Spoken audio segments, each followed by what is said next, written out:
Brian as usually. So we have our court reporter. We do? Okay. Okay, great. Hey, then, Perfect. Just double checking. we're recording? We are recording and Okay. right. We're We're good? live on YouTube and I think Brad will be able to start the recording now. Yep. Resume recording. Good morning and welcome to the Historic Preservation Commission hearing of August 15th, 2025. Sitting before you today on my left is Commissioner Maggart. On my right, Commissioner Bevins. Online, we have Commissioner Legg and Commissioner Owens, and I am Commissioner Dr. Walter Guth. For those of you who are here in person, please come forward when your case is called and sit next to staff. For those of you who are joining in Zoom, please raise your hand when your case is called. We will promote you to a panelist position so you can speak to your case. We will call for public testimony during each case. For those in person, please step forward to the microphone and you will be sworn in. For those joining us over Zoom, please raise your hand and you will be promoted to a panelist and sworn in so that you can speak to your case. So begin with the swearing in of staff. Okay, thank you. Will you raise your right hand and take the oath? Do you solemnly swear to tell the truth, the whole truth, and nothing but the truth? I do. Thank you. Docket review. Let's begin with a review of the docket for us today. Before you are the minutes from the June 27th and July 16th meeting of the commission for your approval. Motion to approve. Thank you, Commissioner Bevins. We have a second? I wasn't at one of them, so I don't. Second, but I don't know that I can approve that one. I think you can. You can actually. You can, yeah. Yeah. Second by Commissioner Maggart. Thank you. All in favor? Would you raise your right hand, or raise your hand, Legg and Owens, please, so I can see? Thank you. Thank you. All right. So With the first case, oh yeah. Go ahead. So in terms of the docket, case number CH-DR-2025-00048, 618 Emmanuel Cleaver II Boulevard. The applicant will attend and staff is ready to proceed. Case number CH-DR-2025-00053, 911 West 32nd Terrace. The applicant will attend and staff is ready to proceed. Case number CH-DR-2025-00055, 531 Gladstone Boulevard. The applicant will attend and staff is ready to proceed. Case number CH-DR-2025-00057, 2204 Minnie Street. The applicant will attend and staff is ready to proceed. Case number CH-DR-2025-00064, 5424 Main Street. The applicant will attend and staff is ready to proceed. Case number CH-DR-2025-00065, 101 East 36th Street. The applicant will attend and staff is ready to proceed. And case number CH-DR-2025-00066, 3522 Gladstone Boulevard. The applicant will attend and staff is ready to proceed. And then also before you can see a quick slide of the administrative approvals over the last month. A few certificates of appropriateness. And then a few demolition reviews. And then the first case is number 48. Tess was the planner for this one.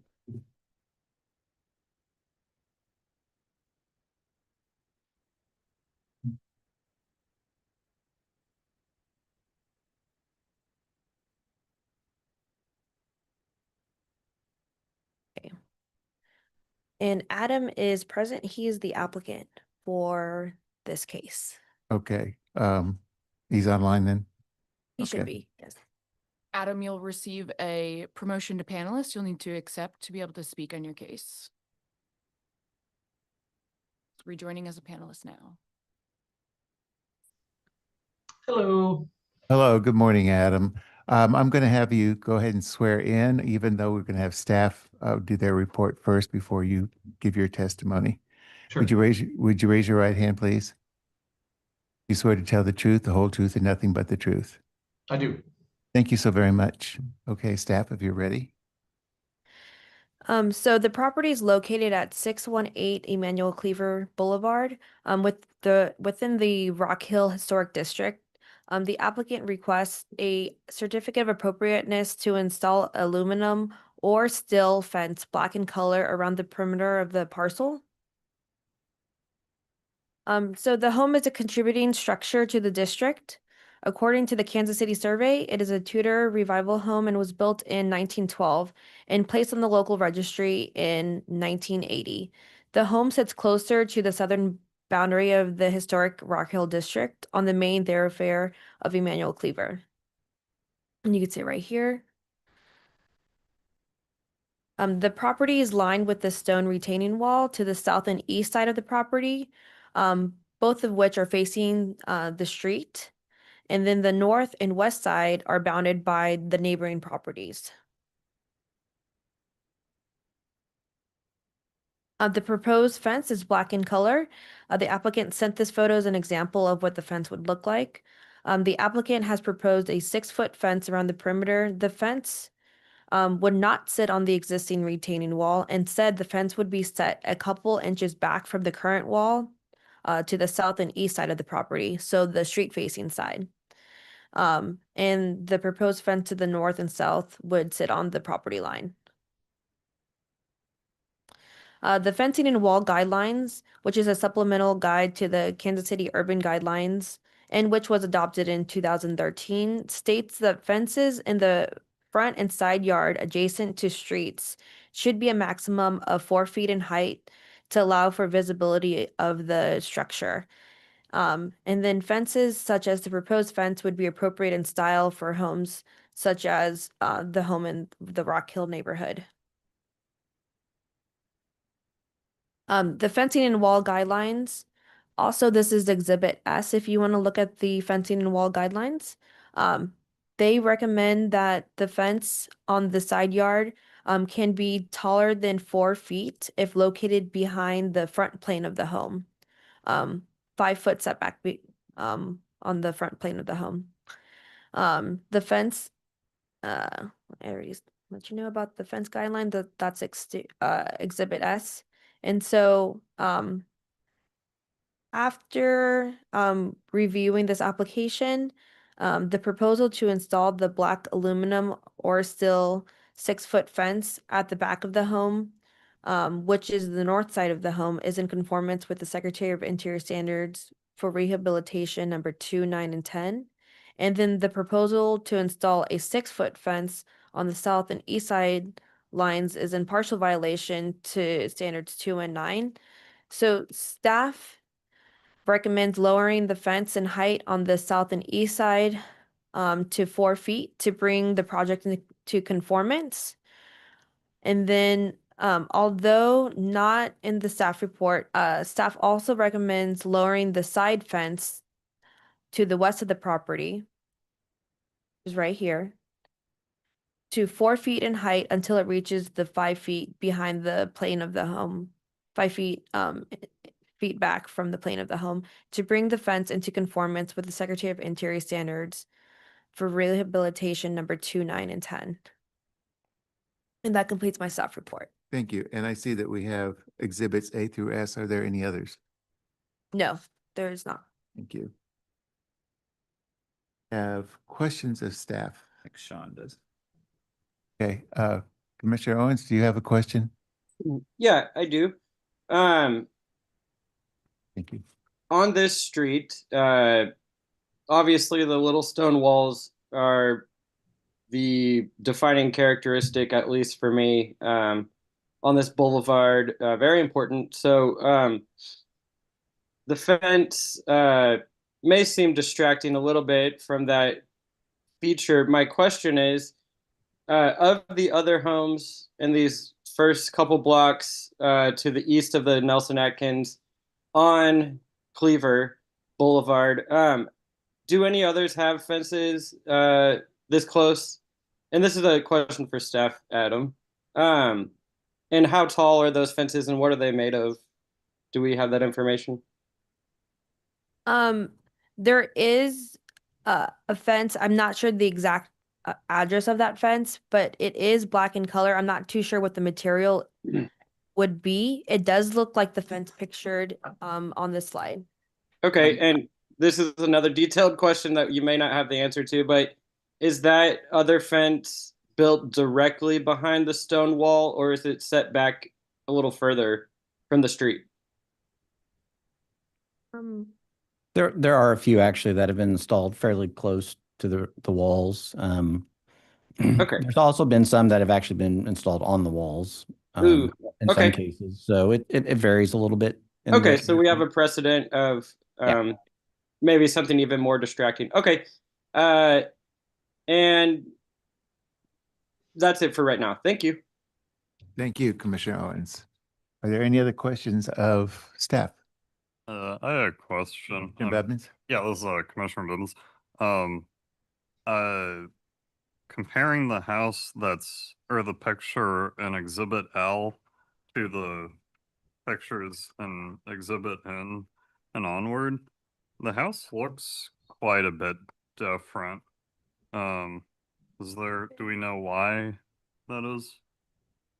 Yep. Other fences. No, Oh, okay. Oh, I think that's actually the wrong form. I just noticed that. Oh,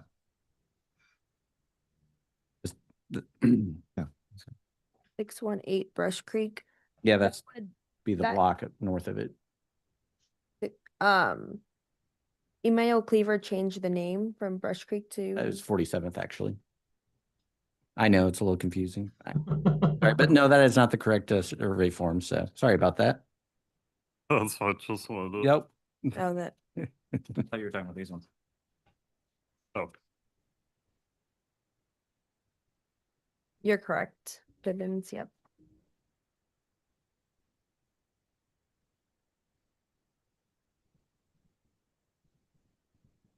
Did we get an answer to your question? yeah, I think so. Okay. Yeah, Are there we're- any other questions? Wally? Okay, with that, then I will look at the testimony of Adam Carey, your applicant. Mr. Carey, you ready? Are you ready Yes. to? Okay, thank you. Yeah, so I know it sounds like the only real sticking point is the height. I provided some images to Tessa of some other fences in the area that were higher than 4 feet. Also, with some of the fences that are 4 feet, they're on top of the retaining walls, so that puts them over 6 feet. I think there was even some that were 5 feet that were on top of retaining walls as well, so they put them even higher than 6 feet. So it really by having it in the ground behind the retaining wall, it should match the character of the neighborhood more than putting a 4 foot, excuse me, in the ground behind the retaining wall. That actually wouldn't be as or it would look different from what the rest of the fences in the neighborhood look like now. The other difference is that our retaining wall or the fence around the retaining wall fence around the property is set up, the ground behind it is set down, where some of the other ones that are set in the grass behind the retaining wall are set up. So if you're on the sidewalk, the 4 foot fence is actually going to be 6 to 7 feet tall, because the grass itself is raised up behind the retaining wall as well. Whereas in this one, it's not. So it would be essentially the same, if not shorter than most of the other fences in the neighborhood. Does that make sense? Yes, you make sense. Okay. Understand your question. So really, the reason we want a 6 foot retaining wall is we plan to rescue a greyhound here in the next couple of years, and a 4 foot fence would be concerning to have a greyhound that could possibly jump over that onto Cleaver too. So that's why we're looking for a 6 foot. Plus, it would stay more in character with the actual look of the neighborhood than a shorter 4 foot one would. Quick Thank you. question. Oh, sorry. Go ahead. Yes. Yeah, if you, I didn't mean to cut you off. I thought you were finished. Commissioner Mackert. Yeah. I have a quick question. So are you saying that because you're retaining, we're calling it a retaining wall, if there's nothing behind it, it's probably not retaining anything. So the stone Right. wall. Correct, yeah. How tall is it? The stone wall is probably a couple of feet. So So you're saying that if you had a 4-foot fence, you'd only have 2 foot of fence above the wall? Correct. Yes. Yeah. Okay. I just wanted to double check that. Yeah. Thank you. The questions? Okay. I do have a couple of questions and also point of information. We have rejected on the base of other requests for 6-foot tall fence facing the public right of way on other houses, even though the people wanted large dogs in the yard, because the standard of the city is a 4-foot on it, as well as the Secretary of the Interior standards. So, and we are committed to the Secretary of the Interior standards. I'm not sure how what kind of leeway we have if you could is it possible to put the fence on top of the stone wall? Excuse me. Yeah, we spoke with some fencing companies, and that would be pretty tricky. What was kind of their opinion is that these stone walls are pretty old, Mhm. and installing a fence on top of it could damage them. Mhm. And they felt that for a more secure fence, it would make more sense to put it in the ground than it would on the retaining wall. Because it was just a matter of, the ones that are on the top of the retaining walls have been there for a long time. Sean, did you have a question for Sarah? Yeah, but actually, I'm not sure it's I- for Andy, or I'm sorry, Adam. So, This is Commissioner Owens. Go ahead. yes, I don't think my question actually is for Adam. So I'm gonna hold it for the next. Okay. Just Okay. Thank you. Commissioner Legg, I see you have your hand up. I just have a question for city staff regarding the 4-foot height city ordinance. What is the next step if we approve this? Does he still have to go to, I guess, zoning It's for yeah, the approval? Board of Zoning Adjustment to request a variance. Okay. And as a quick note too, that the house 2 doors down to the west, right across the street from the Nelson, they do have either a 4 or 5-foot fence just like this on top of the retaining wall. So it's 6 to 7 feet tall. Also right there facing on Cleaver 2. And wraps around up onto Rock Hill as well. So it's the main thoroughfare facing parts of the home. Thank So this you. would actually put it in line with that same height. So you're just totally against a 4-foot fence up front because of the wall being in front of it and no other reason? Well, it would definitely not look appropriate. It would be too short. It would look out of place. and the dog, it won't And the work dog. for his potential future dog, which makes sense. Right. Are there any examples of a fence that's not on a retaining wall and behind the retaining wall? Yes. I provided a couple pictures of those to Tessa. Are they in this report or am I missing them? Hold on. I think that's Exhibit Q, right? Yeah. So that's like an actual retaining wall. Yeah, that one looks like it's not Yeah, below. that's So it's a 4-foot, but it's also on top, basically, but it's behind. If I'm looking at it right. yeah, that's what I'm saying. That's why I was confused. So we don't have any examples of them behind a wall. Rather than retaining, yeah. Not in the report, at least. That doesn't mean it doesn't exist throughout No. this, maybe another historic district nearby. I feel like I've seen that in Hyde Park, maybe. I believe there are few examples. I don't have them though. So. But I think the question is going to be whether or not those pre-existed, they're becoming part of the historic district. I would say some of those, it kind of depends. The ones on top of the walls were mostly before the district, just because we generally wouldn't recommend top. giving these dry stack walls, which are kind of fragile how they're put together in the first place. Usually drilling into them or would be detrimental.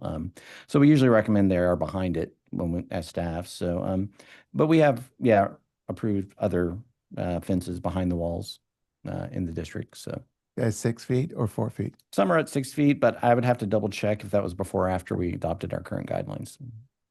Oh, I So, can, well, we'll get to discussion Yeah. in a minute. yeah. I actually do have a question for Adam.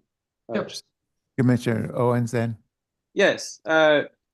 So if the fence does end up being placed right behind the retaining wall, with little room to maneuver there, are you planning to put some sort of concrete base running underneath the whole fence, or rock, or are you just planning to weed it as needed? I know it's kind of a detailed question, but the only problem I see with that configuration is crazy weeds growing up in a place Yep. where it's hard to reach. That Just absolutely thought of mine.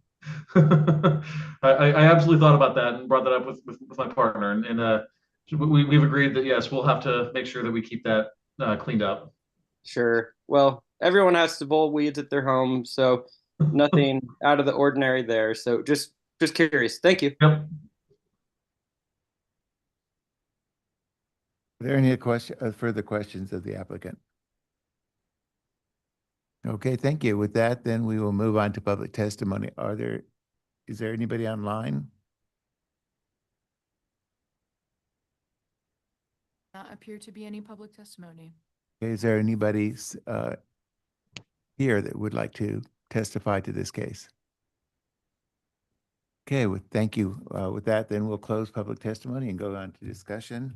And I think Commissioner Maggart, you wanted to add something in discussion? Well, I was just, because we were talking about things that we've done in the past, and I can remember doing put fences in fronts and approved.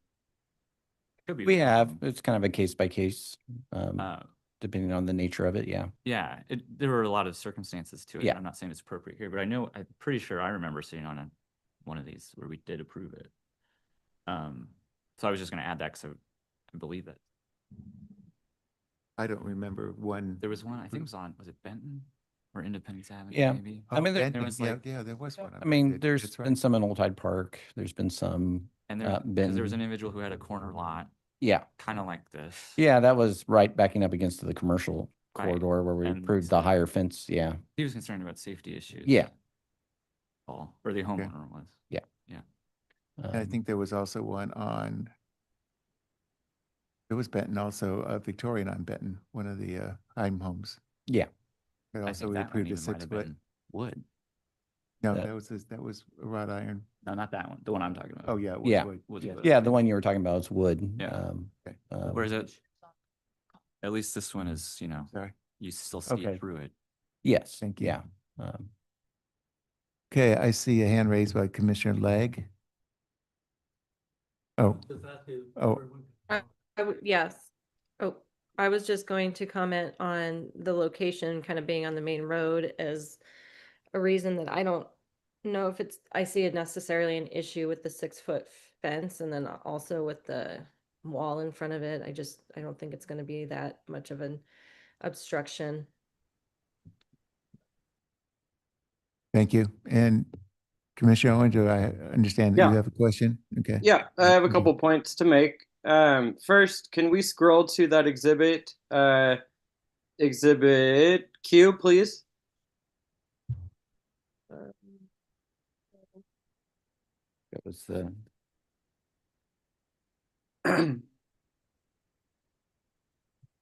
Are you guys I'd navigating? the other fences. Yeah. I'd have to actually pull up the staff report. Well, in the meantime, while you're pulling that up, because I would like to display that because it has to do with what I'm talking about. I think that Mr. Carey does bring up a good point that the configuration of his property is a little different than this example that we see, or we're about to see. And I think the exhibit Q shows a fence that looks pretty darn appropriate. It's a shorter fence, but it's elevated higher than Mr. Carey's fence would be. And I think the idea of putting a fence on the retaining wall should be not an option. I think it goes against the preservation of historic material, and goes against the Secretary of Interior's idea of being able to remove something without damaging it in the future, because it is a dry stacked 120-year-old or 100-year-old wall. We don't want to damage it for the future. So get that out of our minds. I think this fence here in the picture looks way better than I would imagine it if someone was describing it to me. It looks great, actually. And so if you could just imagine that fence extending lower, because the land behind this retaining wall, if it was Mr. Carey's situation, we'd have another maybe 1.5 feet, maybe 2 feet of fencing hidden behind the fence. So I might guess that it's more like 1 foot, not 2. And I'm not sure, I don't have my tape measure there, but maybe a 5-foot fence could be a happy medium if Mr. Carey would be amenable to that. I think hopefully that would still be tall enough for the dog. And I feel like whatever the relationship is between the top of the wall and that fence is what we should be requesting here, I think, because it would match this and look really nice. So I wish we knew what the top of that fence to the sidewalk height was, but it looks like maybe it's 5 foot. Of course, I can't tell from this. The other idea I had for a minute was pushing the fence back further onto the property, but I think that might cause some issues and not encompass his full property. And honestly, this Exhibit Q I think looks appropriate and great. So I think we should try to do what we see here. So I think a 5-foot fence right behind the wall would be a good compromise. Those are my thoughts. Commissioner Bowley. I don't see what the gate would be like from the sidewalk up to the front door. Mr. Bowley, can you pull the microphone Yeah. closer to you? This one? Yeah. Or this one? Either one's fine. Okay, I don't see what the gate where the sidewalk would be from the, what the would look like from the fence in. Does anybody have any, is there any information on the gate? I don't know. if Sorry. I think you might be speaking about a different application. Oh, the one for the front sidewalk, From I the think is what, sidewalk. yeah, I From assume, the sidewalk to the front door. yeah. Mr. Carey, I'm sure you can Yeah, talk he to looks that. like he has Yeah. one drawn in there, Yeah. so. Oh, I see. Yeah, we haven't selected the gate yet. We were working on getting the actual materials and we want to make sure we got everything approved first before we bought anything. So the gates will be, as you can see here, the front, there'll be a gate there and then a gate on the side as well. Sorry. So for what it's worth, Commissioner Owens' point, if you look at what's in Q, you can see the gate in that picture, and they kind of set it back a little bit. And I'm concerned also about sometimes when they put an iron gate, they put some kind of arbor over it. Well, yeah. And height. Uh-huh. And so that's what I'm concerned about is Oh, what no. is it actually, how it fits in with the rest of the fence. Makes sense. Yeah, we're not going to put any, like, it'll be a pretty standard gate.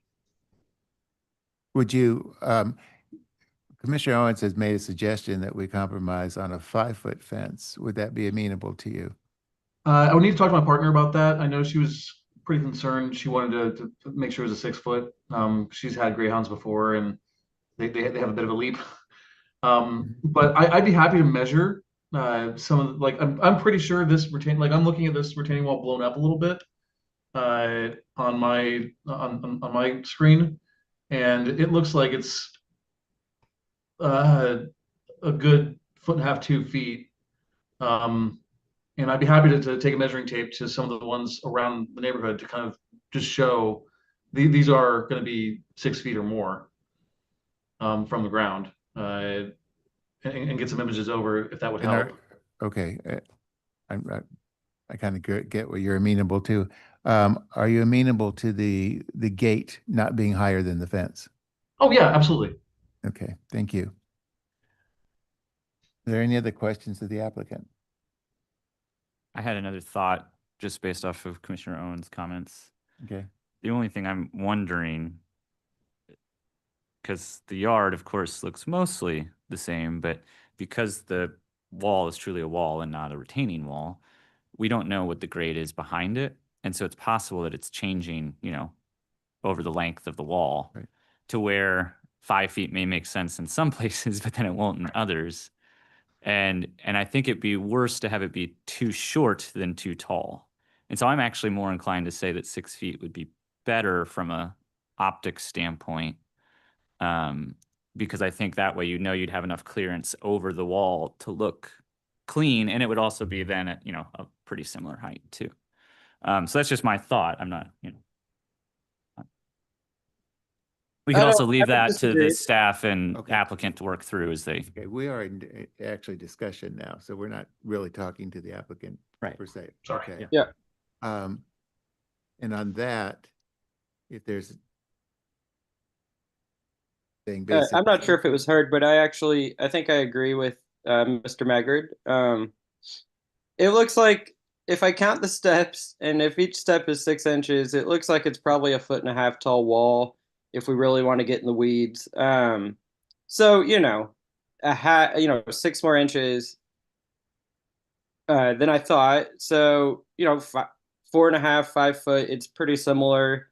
And the fence is not a wood fence that you can't see through, which would make a big difference too. Right. Maybe we should just approve the 6 foot height, given all the different factors.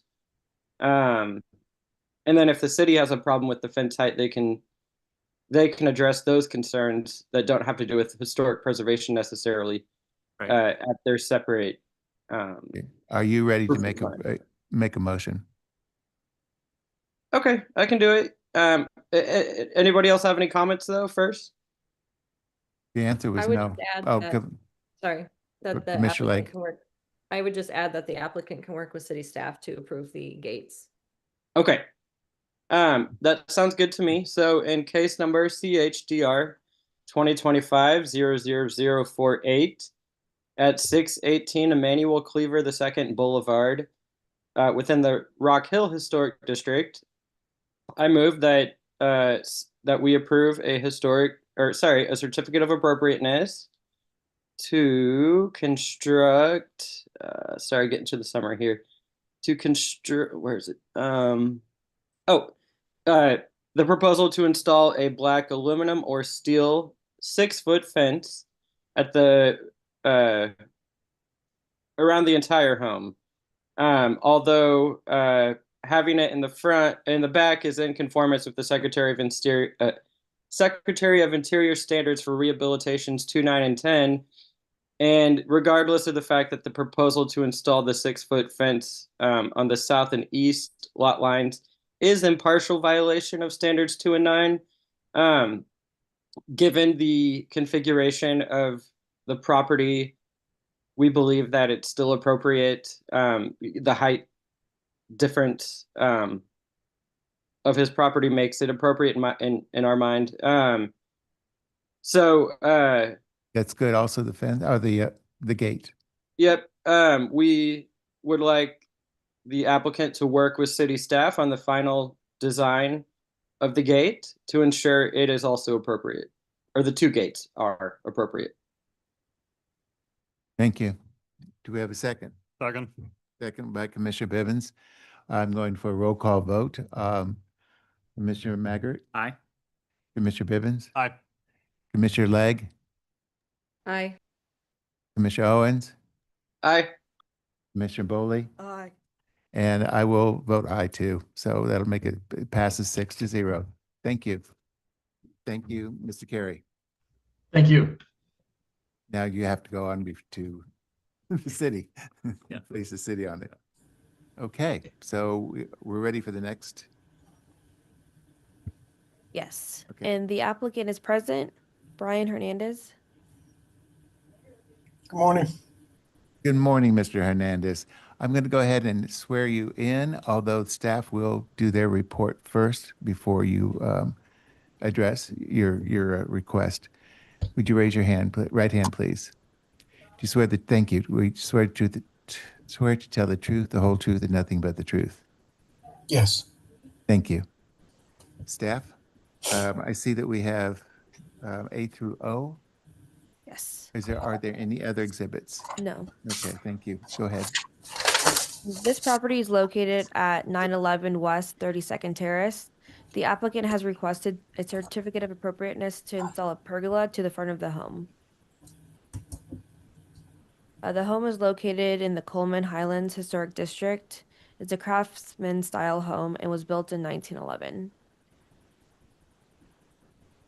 Here you can see the pergola from the public right of way. Although pergolas wouldn't have been a feature of craftsman style homes, there might be a way to add an accent rafter to the pergola, making the new construction different but compatible to craftsman inspired homes. Here is one of those examples. This is a craftsman style home, and the homeowner of this home added accent rafters to make the pergola look a little bit, or the roof to look a little bit more like a craftsman style look. And then this home is within the Coleman Highlands area. Here's a closer picture of the roof. Staff believes that the homeowner could create a similar look to their pergola. The proposal to install the pergola is in partial violation to the Secretary of Interior Standards of Rehabilitation number 2 and 9, but in conformance with Standard 10. Staff would recommend adding craftsman-inspired accent rafters to the pergola as seen in Exhibit O to bring the project more into conformance. That concludes your That report. concludes my staff report. Thank you. We have questions of staff. I see Commissioner Legg. You have a question? Yeah, I noticed that the stone's been painted. Is that something that was done? That was done prior to me buying it. Thank you. Okay. Is that it, Commissioner Legg? Okay. Yeah, that was my only question. Okay, thank you. I see a hand up, but Commissioner Owens, do you have your Sarah hand up? covered my question. Okay, thank you. I wish it wasn't white. Trust me. Okay, any other, Commissioner Bivens, any other questions? Okay, thank you. That ends then staff report. So, Mr. Hernandez, if you go ahead and please present your case. I mean, not really much to say. We're just trying to enhance the look of our house, if you will, to give it an updated feeling, if you will, something different, given the porch, kind of what we were going for in terms of a look, I guess. I don't know how to describe it more than that. We just thought we were enhancing our home, what it boils Yeah. down to. Just, you know, I not noticed that trying to stand out and differentiate, but just I noticed that you have already constructed the pergola, correct? yes, sir. Were you not aware that you needed to come before the commission for that? Not for something of that, no. Okay.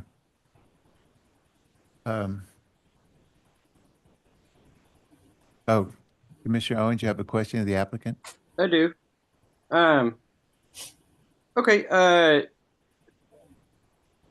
Did you design the pergola yourself? My wife did.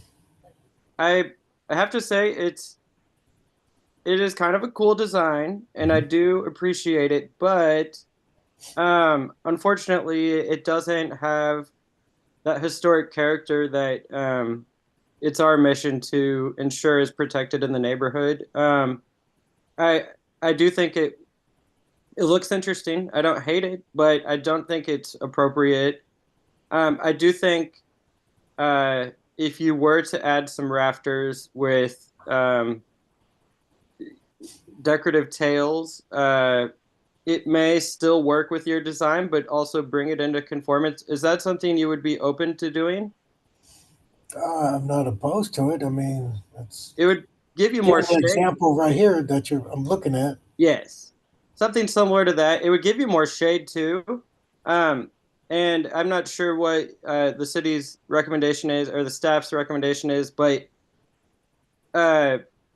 if it was simply just adding those pieces, you would still get to preserve part of your own creative design that you've got here, but bring it into conformance. And just a side note, if you really are interested in removing the paint, that's not something this commission is going to have you do because it was an existing condition that you can't help. But our city staff could assist you with recommendations on how to remove the paint safely. It wouldn't be free. It costs something to get the chemicals, but just a side note that you could follow up with Brad on that if you really don't like the white. And maybe that would be, in addition to the other work, a couple things to really bring your home into full conformance. Something totally up to you, though, but I think you should look into it if you're interested. Okay. Thank you, Commissioner Owens. This is Commissioner Bibbins. We're not in discussion yet, right? Correct. That's correct. We're still asking questions of the applicant. Okay, I'll say my question. Okay. sir. I'm sorry, I have a question, I guess, to staff.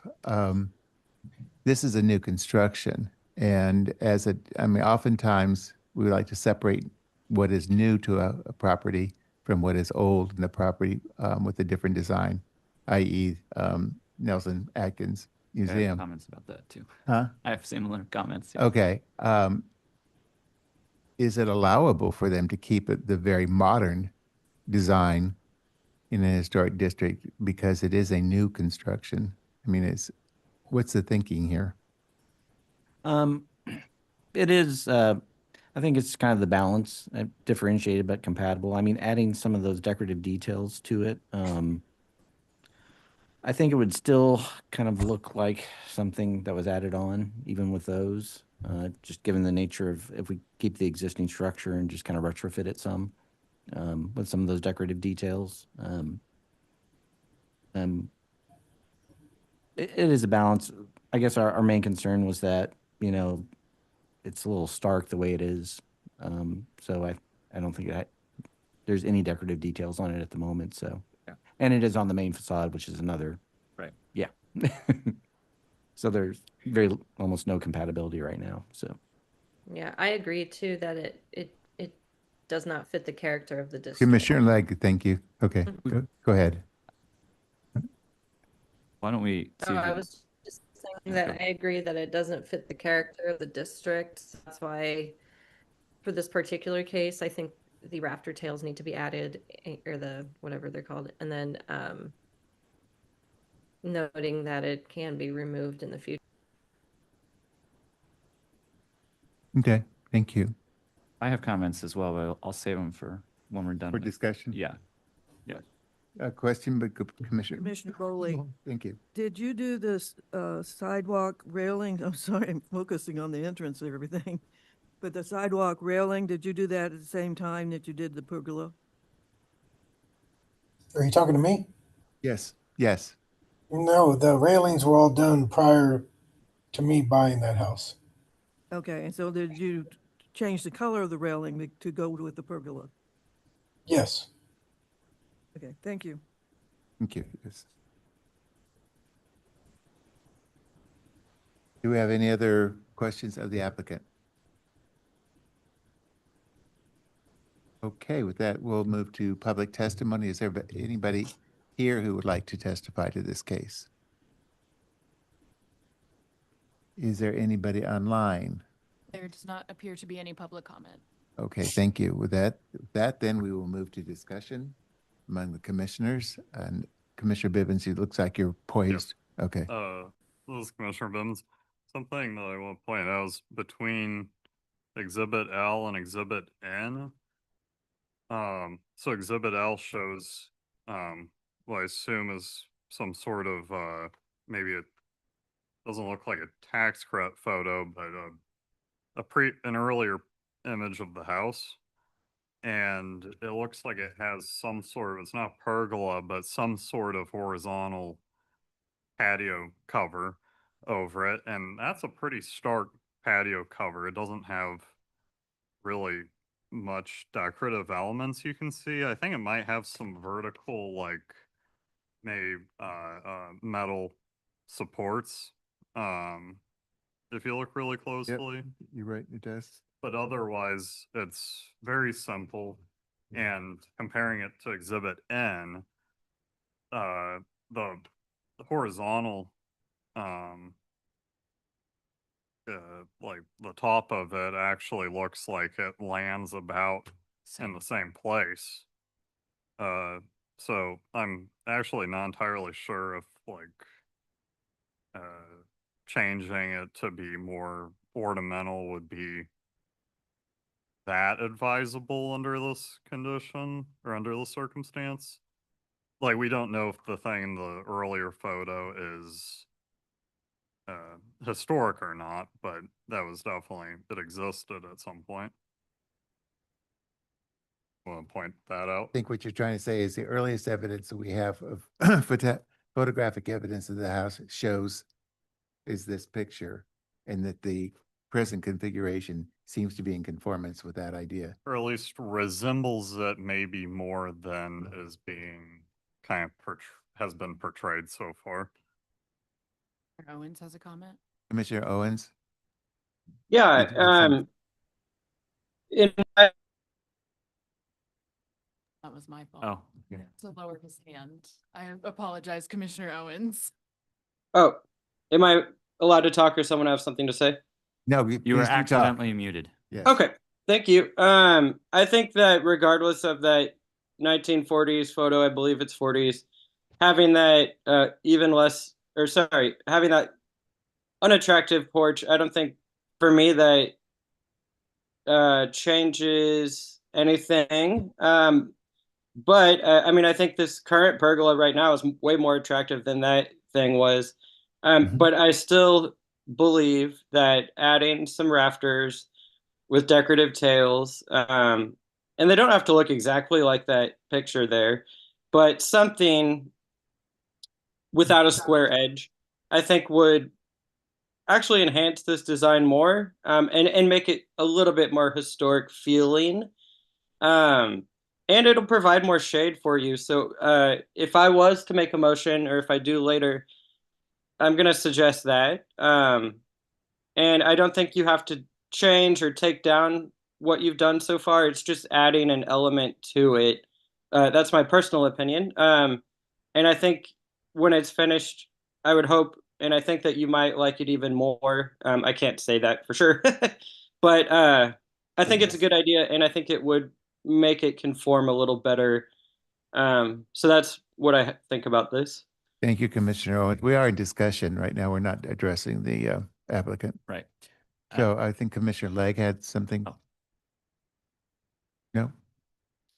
Commissioner Maggart? Yeah, I was just going to add, kind of building off what you had questioned earlier. There's always, to me, a tension with new construction trying to be differentiated but yet compatible. And I do find, oh, pardon me. There we go. Is that better? I do think, generally speaking, there can be a mix of the traditional and the modern and have it work, like the Nelson is a nice example, and the block building, how those two were fused in a very appropriate way. And I actually will just say, in this particular instance, I don't find this all that inappropriate. It's clearly very modern, which I would agree with Commissioner Legg is not terribly common in the area.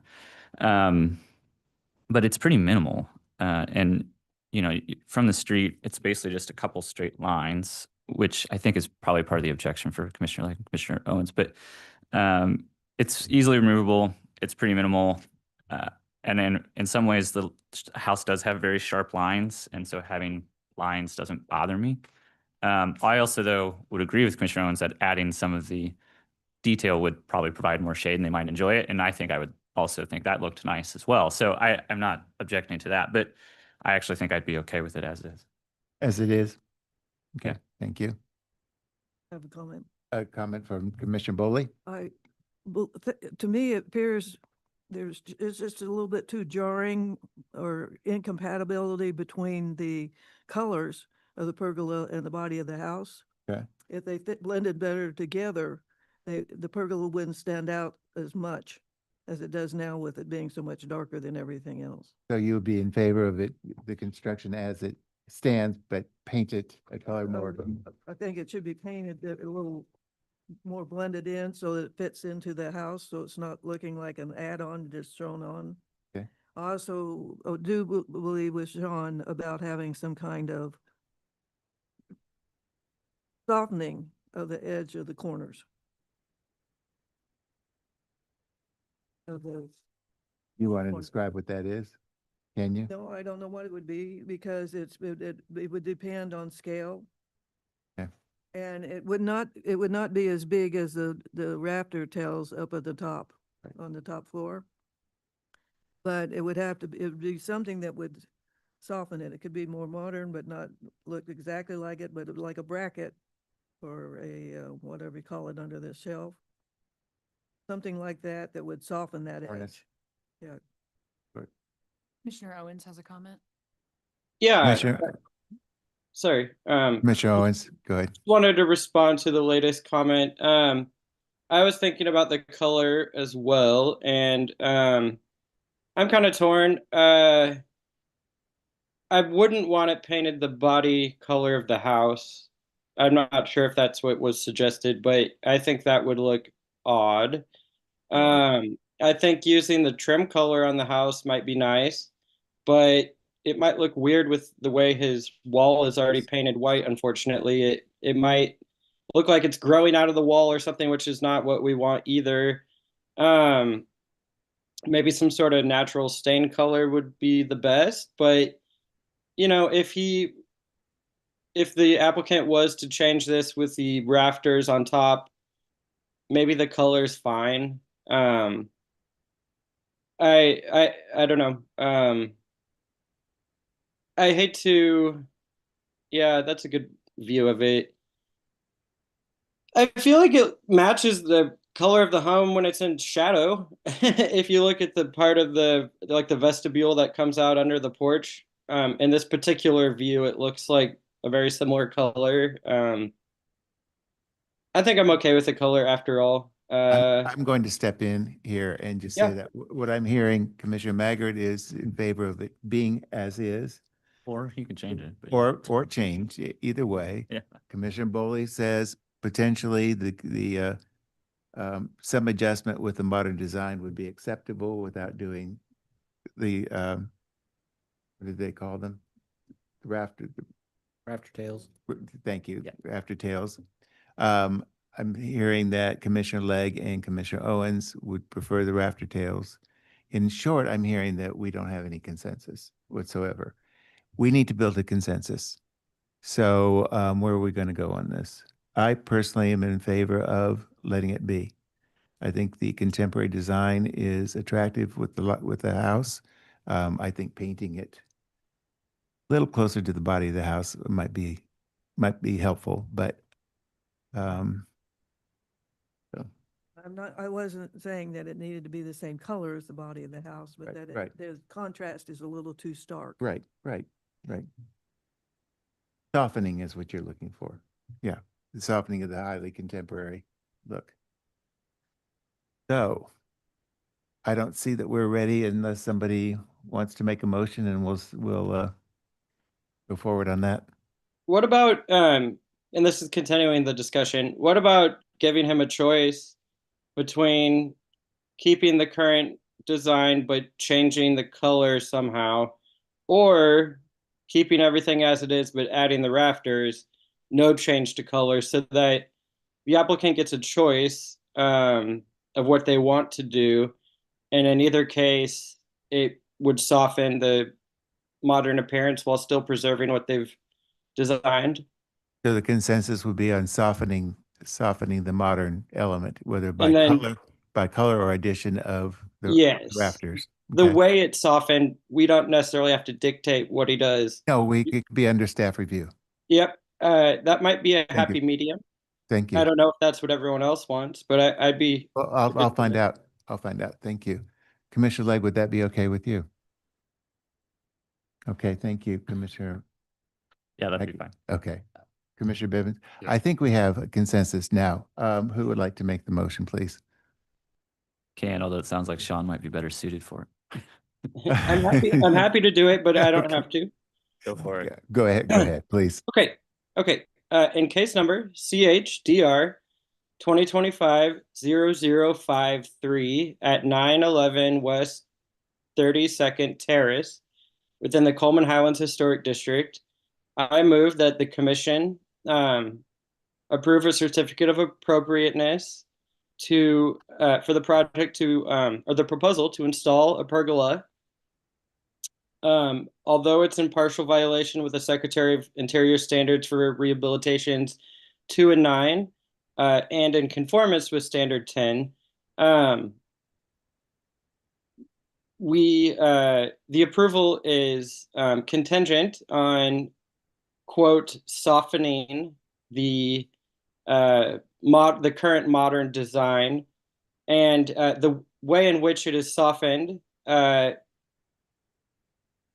is between city staff and the applicant, and a couple avenues could be changing the color or adding rafters with decorative tails, Or both? or both. Both. Thank you. Commissioner Bowley seconds that. So we're ready for a roll call vote. Commissioner Maggart, Aye. Commissioner Bowley, Aye. Commissioner Bivens, Aye. Commissioner Owens, Aye. Commissioner Legg, Aye. and I also vote aye. Thank you very much. And Mr. Hernandez, you understand that we're asking you to make some modifications to the modern design, subject to staff. We'll work with staff on that to soften the effect.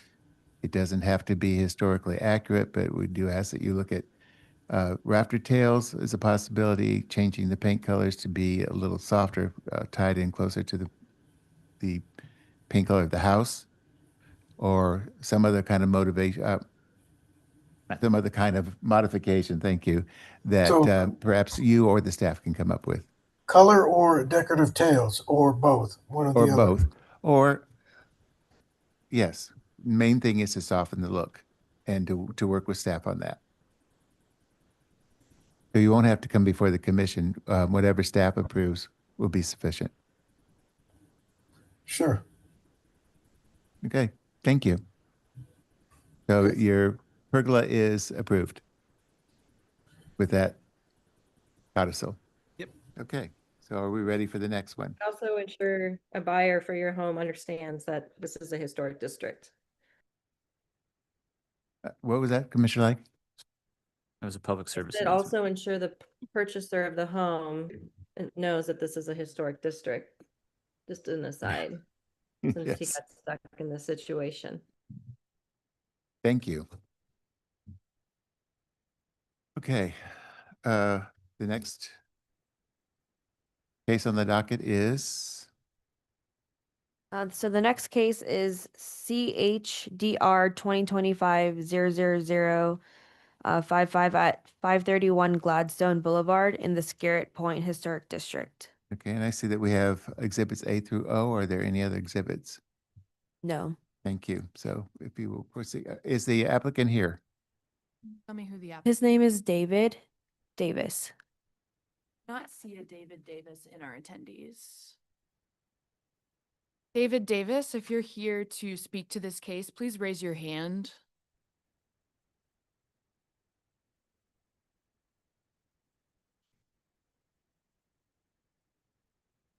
We've not had anyone raise their hand, and I do not see a David Davis Wanna in the just attendees. Push this one to the end. Yeah, He we'll is just go ahead here. and proceed with the next one after that, and then we'll come back to this one. Okay, thank you.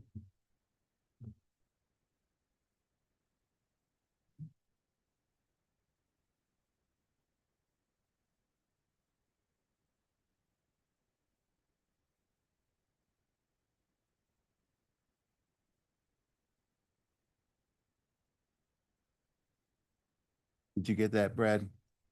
Okay.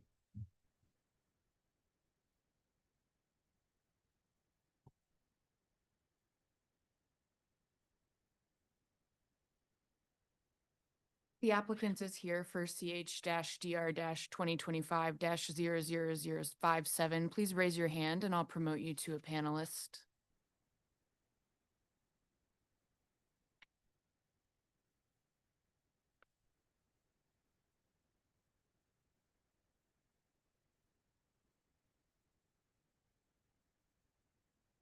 Do you know what names I would be looking for, Brad? I think, let's see.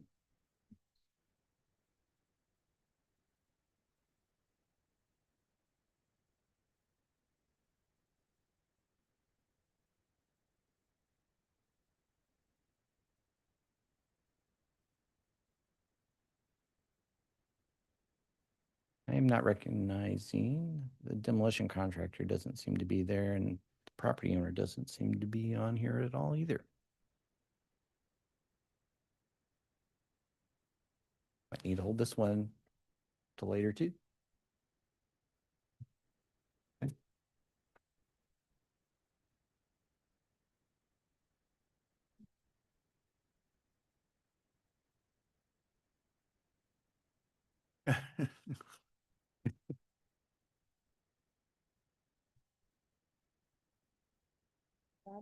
There's an extra exhibit, a PowerPoint that I created for this. Uh, Can I pull up your, I don't want to. Applicant Andy is, The property owner is present. It looks like I'm sending Patrick guess I could- Reevy a okay. promotion to I guess panelist I if you'd could like to speak to your theoretically- case. If there's anyone else present who would like to speak to this case, please raise your hand now and I will promote you to a panelist. okay, yeah. Okay, Brad. Okay. Oh, okay. So I think it's Tony and Ryan.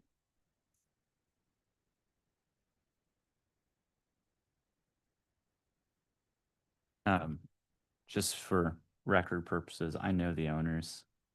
So I'll probably, since we have a quorum, otherwise I'll probably hop off of this one. It'd probably be okay, but Yeah. just since we don't need me, Okay. I will be getting some water and Okay. Thank you. thanks.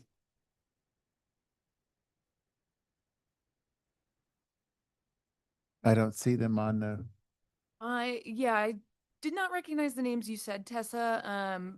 Jonathan Sands has raised their hand and Oh. I offered a promotion to panelist on that, as well as Patrick Reevy.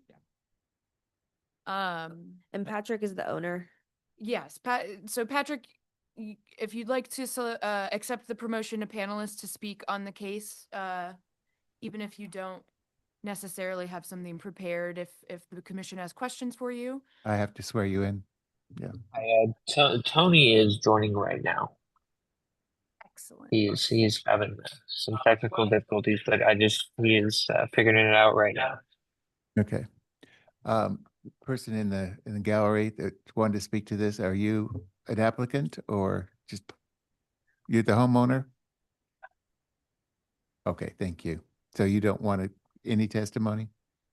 If you do, it would be fine, but I'll have to swear you in. Okay, thank you. Oh, Sorry, Okay, I one see- second, I please. see a Tony now. I'm promoting you to panelist. Tony will be rejoining. Thank you. I see If there's anyone else currently in the attendees list who would like to speak to this case, please raise your hand and I will promote you. Otherwise, we currently have Jonathan Sands and Tony Patton online for this case. Okay, Mr. Sands and Mr. Patton, I cannot see you to see if you're raising your right hand. Can you? Aha, thank you. Okay, there you are. Thank you very much. I see you raising your right hand. We just, do we have your address on file? I'm going to go ahead and ask you to give your name and your address for the record, and then I'll swear you in. Absolutely. My full name is Michael Anthony Patton, but I go by Tony. Okay. My address is 1447 Main Street, apartment 802, Kansas City, Missouri, 64105. Thank you. And I'll go ahead and swear you in right now. Do you swear to raise your right hand? Do you swear to tell the truth, the whole truth, and nothing but the truth? I do. Thank you so much. Thank you. And Mr. Sands? And I do not need to speak. Tony will be speaking. Okay. If you change your mind, I'll need to swear you in. Okay. Thank you. So I'm going to go ahead and have staff speak first, Tony, and then we'll have you address the situation. Understood. So, thank you. And staff, I see that there's A through O plus an additional exhibit P. Yes. Okay. So the property is located at 5424 Main, and the applicant requests a certificate of appropriateness to install solar panels on the property. The home is a craftsman style home and contributes to the Countryside Historic District. The site of the proposed solar sits at the front and rear of the home on the shed dormers. The solar panels have already been installed on the home prior to today's meeting. The solar panels at the front of the home are very discreet when walking on the same side of the home on Main Street. The solar panels become a little bit more visible when walking adjacent on the sidewalk of Main Street, but still blends into the dormers.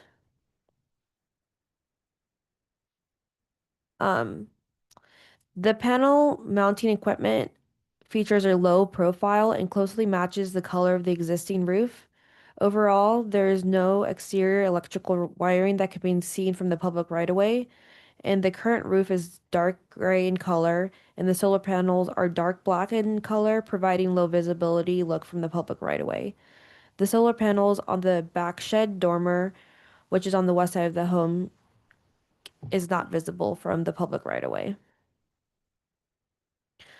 So the proposal to install the solar panels to the front and back dormer is in conformance with the Secretary of Interior standards for rehabilitation number 9 and 10 due to the low visibility of the panels, and that they could be removed without destroying the historic features of the property. And that concludes my staff report. Okay, so to clarify, basically staff has no objection to the panels as they exist. No. Okay, thank you. Are there any questions of staff? And then there is a new exhibit, Exhibit P, Okay, which I'd like to show the commission at this time. please do.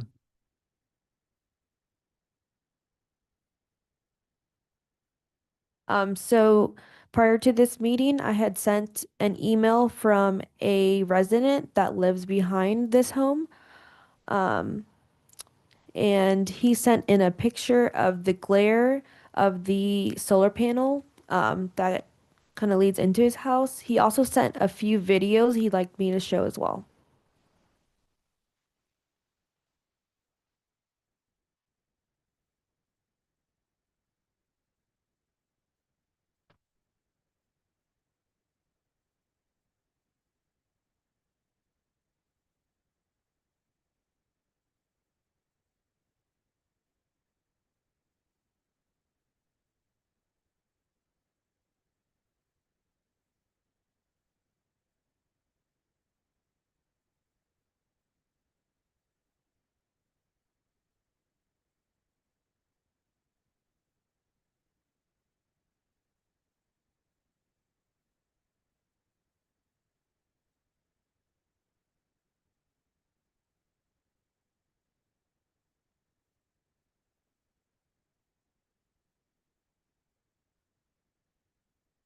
That's the end of Exhibit P Thank you. So noted. And this is the glare from the back of the applicant's house, of the solar panels. Yes. over which we have no purview? No, Okay, thank you. So there's nothing that we can do to address that. I do beyond- not believe so. It's beyond this commission. Yes. Do I understand it correctly? Yes, that's correct. So it's unfortunate, but it's not in our purview to change that whatsoever on it. Any questions of staff? Oh, I can't see. Commissioner Legg looks like no. Commissioner, okay. Okay, thank you. Okay, with that, then we'll have the applicant, or actually the installer, speak to the case, please. Yes, thank you. And this is Tony Patton with you, Tony. Lifetime Solar. We have been in business in Kansas City since around 2012. We currently install about 20 to 30 solar systems on residential homes throughout the region, kind of all the surrounding areas around Kansas City as well. And during that time, we've made a shift to make sure that we use aesthetically pleasing panels and set those arrays in an aesthetically pleasing manner as best possible. I believe we've done that here. We've used all black solar panels.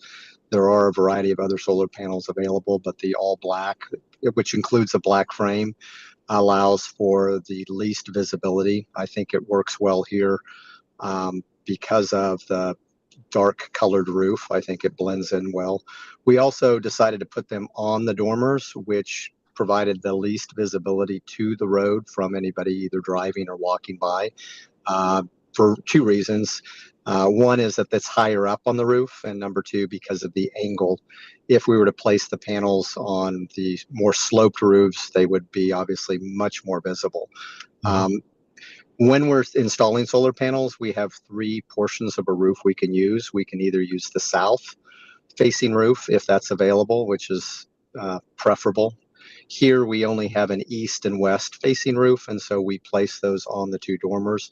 We also put them in a configuration that is squared off so it fits very well on top of the dormer. As you can see from some of the photos, when you're on the same side of the street or probably in a car driving by, they're only slightly visible, and obviously across the street they're a little bit more visible, but still based on the majority of homes we install, this home has some of the least visible solar panels that we've ever installed, and that was the purpose here as well. We also made sure that all the wires were tucked and hidden, so if you look on those photos as well, it's we're basically just have that edge or that lip of the solar panel showing without any other exposed wires. So between the homeowner and ourselves, there was consideration and effort to make sure that we preserve this home. And frankly, I apologize. We did not know this was a historic district.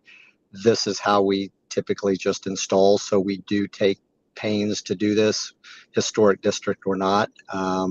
But we do believe it meets with the rules set forth by your council to preserve the kind of the aesthetics of the historical home in this case.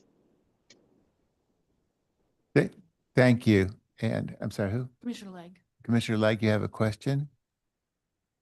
Yeah, have you done any installs in historic districts other than this one? Not to my knowledge. This has obviously heightened our awareness. Typically, we're out in the suburbs or in rural areas, and but internally we've made sure that we're checking anytime we're in neighborhoods that are closer to downtown and homes that appear that they could be historic, that we're double checking with that, not just with the homeowner, but with the city as well. Thank you. Thank you. Thank you. Commissioner Owens, you have a question? I do. Are there different types of solar panels that are still effective but less reflective, or is there any sort of film that is ever applied to certain panels just to bring, I know that you need to reflect the sun, or, to capture the sun, but is there any way to dampen the reflectivity while still having an effective solar panel? So the short answer is no. If we were to put a film over or use a different solar panel material surface, it would significantly cause degradation of the performance of the system. And we have system performance guarantees in our contract. So when someone buys a system from us, we guarantee so many kilowatt hours of production. And so that would void that guarantee that we have if a film was placed on it. I know in this case there was a large tree in the backyard that was actually causing some shading to the panels, and so the homeowner decided to have that removed. I think a solution would be to place a couple of trees in the backyard, either one homeowner or the other, to kind of prevent some of that glare. But that does happen. It's a very short window of the day.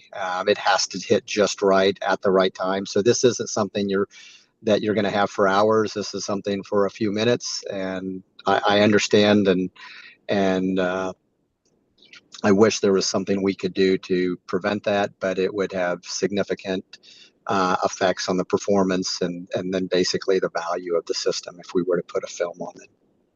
Okay, understood. Thank you. Thank you. Mr. Bowley, Mr. Bivens. Okay. I would like to say I appreciate your sensitivity to the considerations that we have and here at the commission, visibility from the street, but also the color of the roof, matching the solar panels to the color of the roof.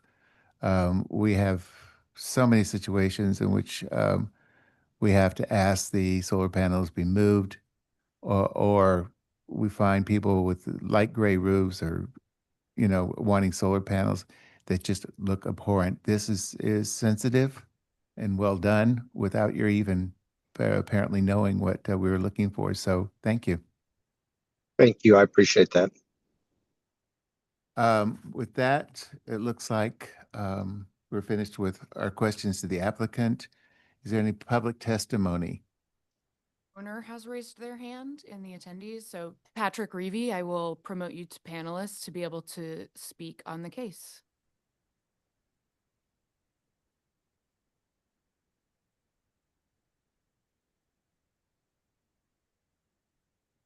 And then please turn on your video and unmute so you can be sworn in.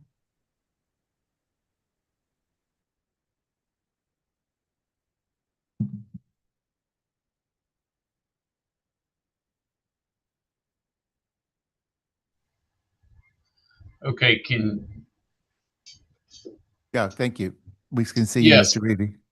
Okay, good morning. Good morning. Would you give your name and address, please, for the court reporter? Yes, Patrick Reevy, 5424 Main Street, Kansas City, Missouri. My wife and I, Denise, own the home. Denise and our young son, I think, are there in person. But right. Thank you for your consideration of this. I need to swear you in. Oh, sorry. Would you raise your right hand? Thank you. Do you swear to tell the truth, the whole truth, and nothing but the truth? I do. Thank you. You may proceed. Just wanted to briefly address the panels in the rear. I understand that's not really in your purview, but I don't know if any of you recall, we came before you to build a garage in the rear of the home. And we just got the permit for that less than 30 days ago. So our neighbor to the rear, he objected to the installation of the garage. You granted us the permit or certificate of appropriateness. We did have the solar representative. They're not, in this meeting, but the gentleman who sold us the system, he met with the neighbor to the rear. He is not convinced that glare is from the solar panels. The neighbor to the rear has done significant construction, a new deck, which sort of coincided with the installation of the panels. So we are not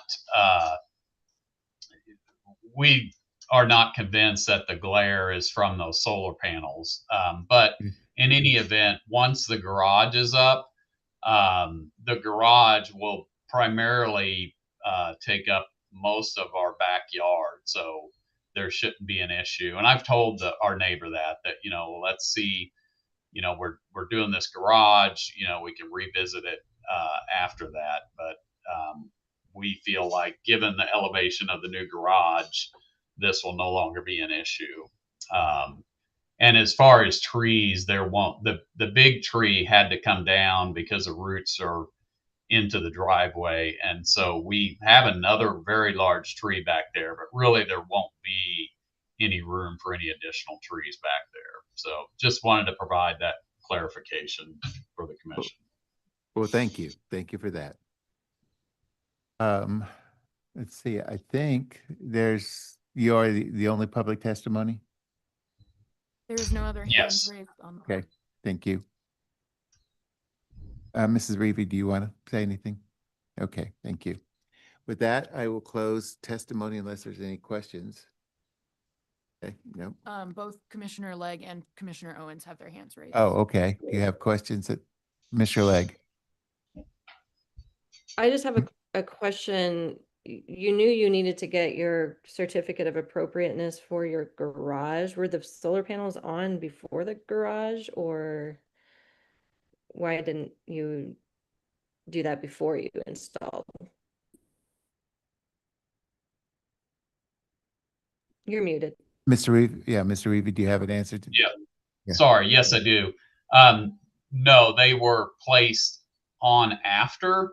We did raise this question with the company, not either one of the individuals on the video, but what we were told was there are federal regulations that do not allow local authorities to prohibit the placement of solar panels. So, you know, at the point we raised this question, the city did come out to look at our rafters, but and actually we weren't even aware of this application being made until my neighbor received a notice. So yeah, I apologize that we should have been more insistent on, you know, where is this authority? Obviously now understand that's not the case. It is not the case. If I could speak as well, this is Tony Patton to provide some more clarity. So we are the largest installer of solar in the Kansas City region. Most of the projects that come to us through third-party sales organizations. So these are separate companies, 1099 companies that sell the system, and then they provide us with that contract for installation. And so I think the breakdown was that there is a sales rep that is accurate in saying in Missouri, and I wouldn't say federally, but in Missouri there is a right, a homeowner right to have solar on their home, as long as you're doing it in appropriate manners, not placing it where it's obstructive. There's some other rules to it. So they were accurate in that there is a right in Missouri for homeowners to have solar, but not in respect to that somehow overrides the historic district's purview or authority as well. So we apologize for that, and we've spoken to the sales organizations to make sure that they're clear that moving forward, that historic districts are something we, in addition to other state laws, we have to take into consideration. I thank you for that, because it will save a lot of homeowners some great distress in the future for them to know that they do have to conform with city and local guidance as well as federal. I appreciate your doing that. Thank you. Do we have any other questions of the public? Well, actually the homeowner in this case. Okay, with that, then we'll close up public testimony and we'll move to discussion. Is there, Does have a hand raised. you have your hand raised, Commissioner Owens? Yep, for this part, discussion. Okay. Oh, for discussion. Um, Okay, go ahead. I just want to note that I think these solar panels were done how we would have directed them to if they had come before us. Before installation, I think it's well done. I think, it's too bad they didn't know, but it sounds like a breakdown in communication that they're going to fix in the future as far as getting the permission first. And a side note, I think this house is very, very, very cute. And it looks like the homeowners are paying, taking very good care of it. It looks like new copper downspouts and gutters, and it just looks like it's being cared for in a historically sensitive way. I think we should approve these solar panels. And as far as the glare issue goes, first and foremost, unfortunately, maybe for the people who are upset about that, it's not really in our purview to even comment on that. And I think that maybe the Reeves and their neighbors should sit down, have a coffee, talk about solutions outside of the city's ears. They can settle that themselves. So, maybe the other homeowners put more blinds up and pull them for the hour that it's glaring at them, or they can both put up some new trees that are columnar and grow quickly to stop the glare. But I don't think the glare issue is ours to solve. And I think it is solvable. And I think the way that this project was done was the right way, and that I think we should approve it. Thank you, Commissioner Owens. And I will comment in terms of his affirmation to the homeowners of the care of the house that Commissioner Owens is an architect. So it carries some weight with his compliments to you. Commissioner Legg, I see that you have your hand up.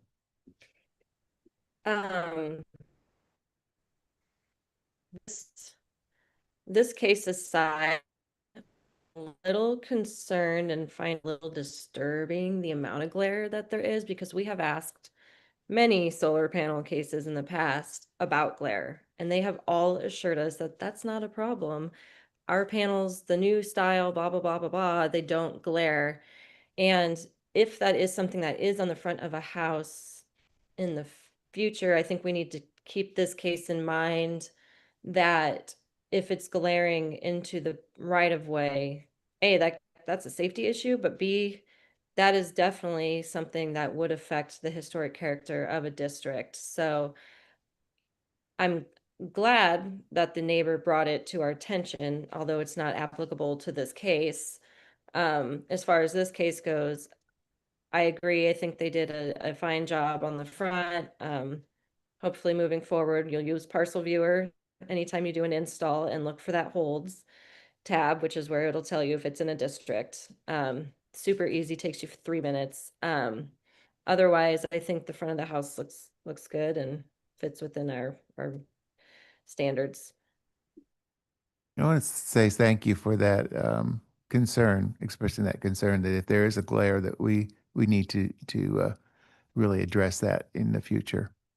I mean, it's not something we can do here, but thank you, Commissioner Legg. Are there any other questions for discussion? Would somebody like to make a motion? Can do it. Okay, This should be Commissioner a pretty Bibbins. Easy one. Thank you. In case number CH-DR-2025-00064 and at 5424 Main Street in the Countryside Historic District. I make the motion to approve the certificate of appropriateness. The certificate of appropriateness to install solar panels to the front and back dormer in conformance with Secretary of the Interior standards for rehabilitation number 9 and 10. Thank you.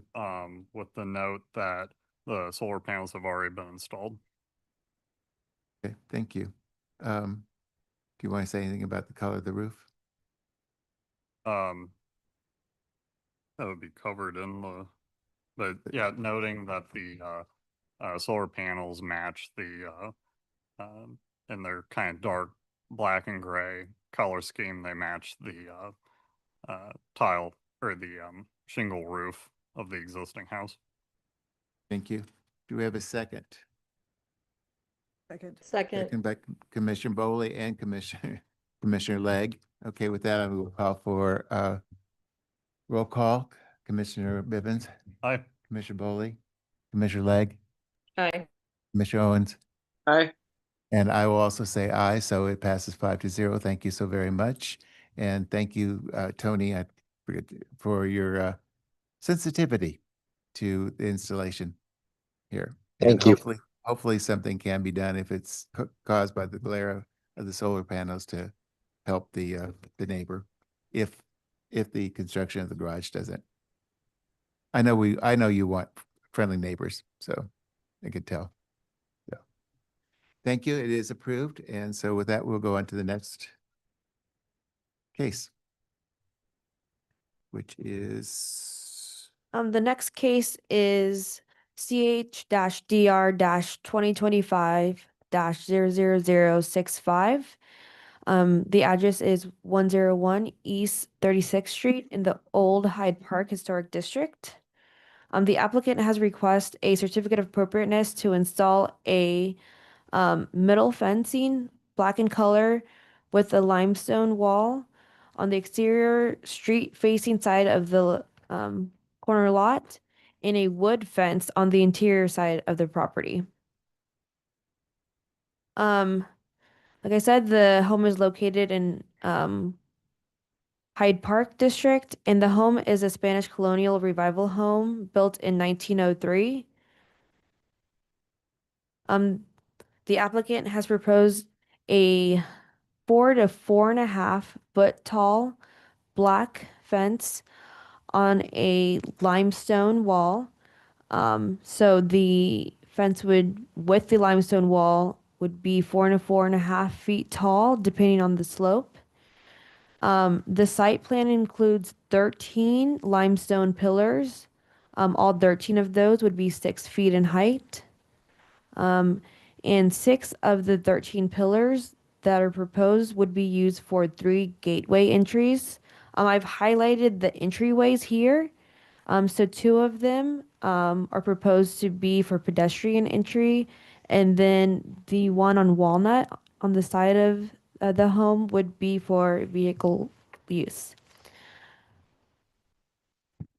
I see that we have exhibits A through Q, plus I think exhibits R and S. Is that correct on this one? Yes, so the new exhibits are R and S. Okay. Those are the additional exhibits. Okay. And the staff report recommendation is what? So the staff report recommendation is that the street facing limestone pillars, I wasn't completely done, but Okay. the street facing limestone pillars, entry gate, and corner fencing be no taller than 4 feet in height and set back at least 2 feet from the public sidewalk, and that the wood fencing of the interior portion of the property's boundary be no more than 6 feet in height. And then also on the side of the home, that the fence of the wood fence be no more than 4 feet in height until it hits the corner plane of the home. And after that, the 5 foot setback, then it could be 6 feet in height. That's the recommendation. Okay, to keep it in conformance with. To keep it in conformance with the Secretary of Interior's standards for rehabilitation number 2, 9, and 10. Thank you. Mm. By the way, to the applicants, I will have you give your name and address, and it's swearing in after the staff report on it. Are there any questions of staff? Commissioner Owens has a question. Commissioner Owens? Yes. So it looks like the limestone walls will have a base of CMU, which is fine. Is the stone to be used? Is it true stone or is it fake concrete material? Concrete I'd- material. I'd have to refer to the applicant.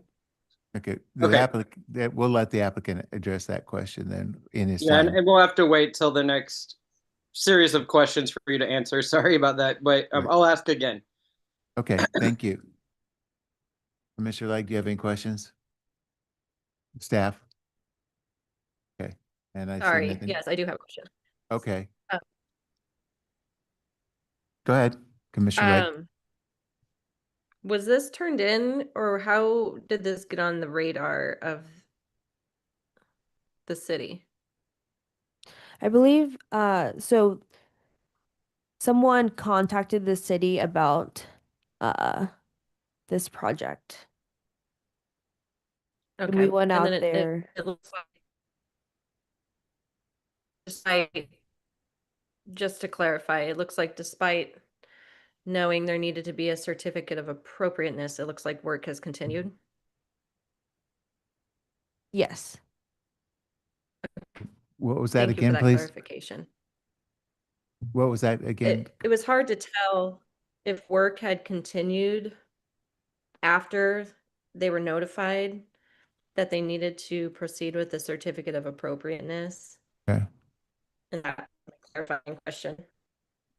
okay. Thank you. Commissioner Bibbins, do we have any imagery of what this looked like before they dug up the entire site? Here is some images. I think there might be some images on the staff report itself. Let me. There was a dry stack stone wall, I believe, on this property.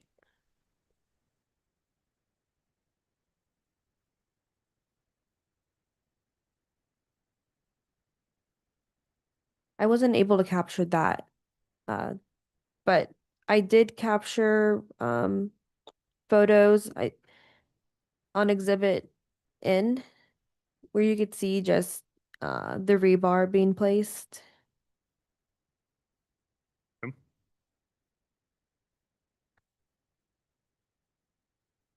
This is Commissioner Bowling. How tall are the proposed columns, stone columns? The proposed pillars are 6 feet tall. Feet tall? Mhm. Thank you.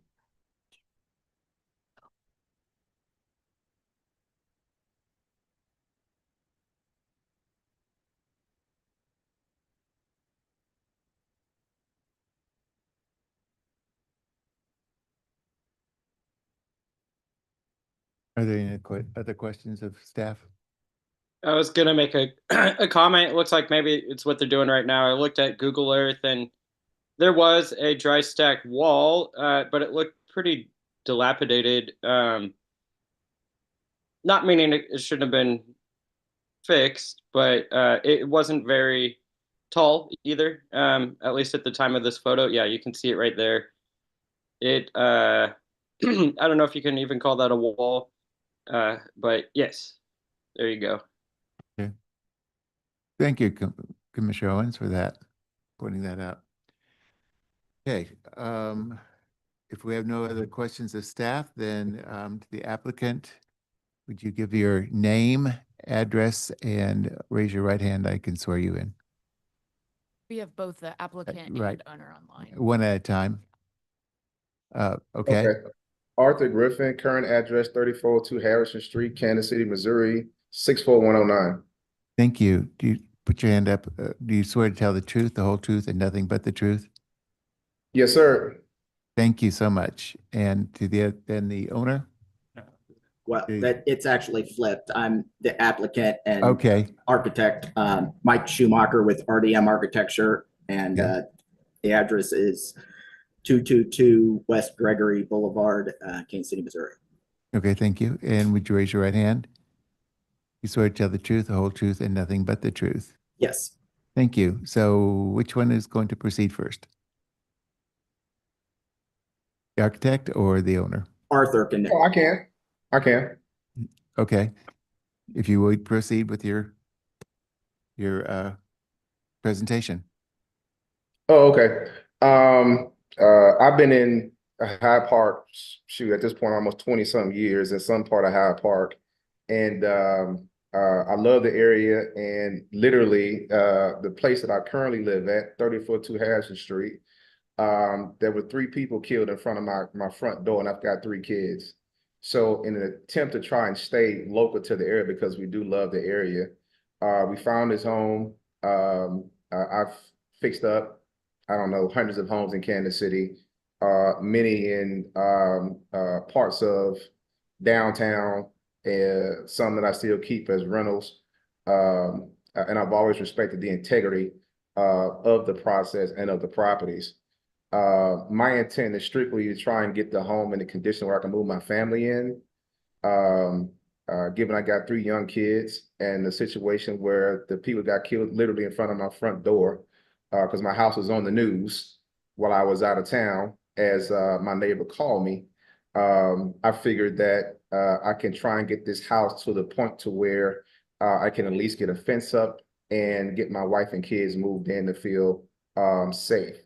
The intent is always to respect the integrity, but given the human element of this, I understand that I should have contacted historical preservations first, given that I just call myself trying to make better what was already there. I mean, I think as Sean mentioned, I wouldn't particularly call that a fence. And I want to try and be an asset to the neighborhood by doing my part to make sure that the home is complementing to the other homes that are there.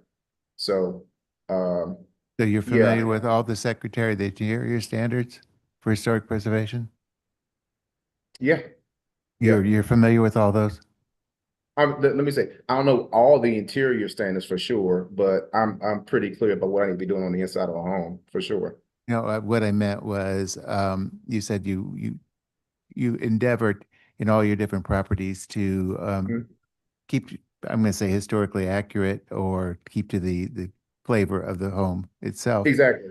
Yeah. Okay, which usually means that you're pretty well informed about what that means. And so you basically started without coming before us, and yet you have lived in historic areas beforehand. And I'm just trying to question why. It's easy. Like my house at Harrison Street, I put a gate up when I first got there. I didn't get a call about anything from anybody. It was just putting the gate up so the house could be safe for the kids. So I you were figured the thought process was the same with this whole situation. You were unaware of the need to come before the commission? Is that what you're saying? Okay. That's exactly what I'm saying. All right, thank you. I've done my house that I live in now, I did not have a fence at all on the back side of the house.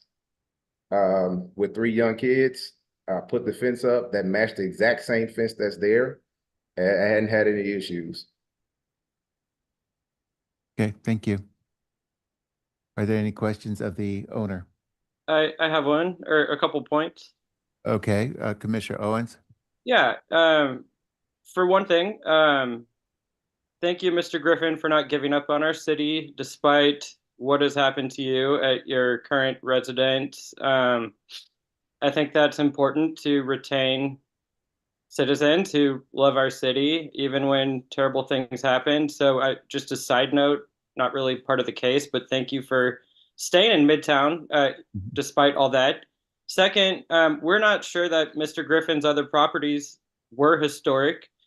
They were old and they were in Midtown, but not every old house in Midtown is historic. So let's not start assuming he should know things when we don't even know if his old residences were part of a historic district. We don't know that.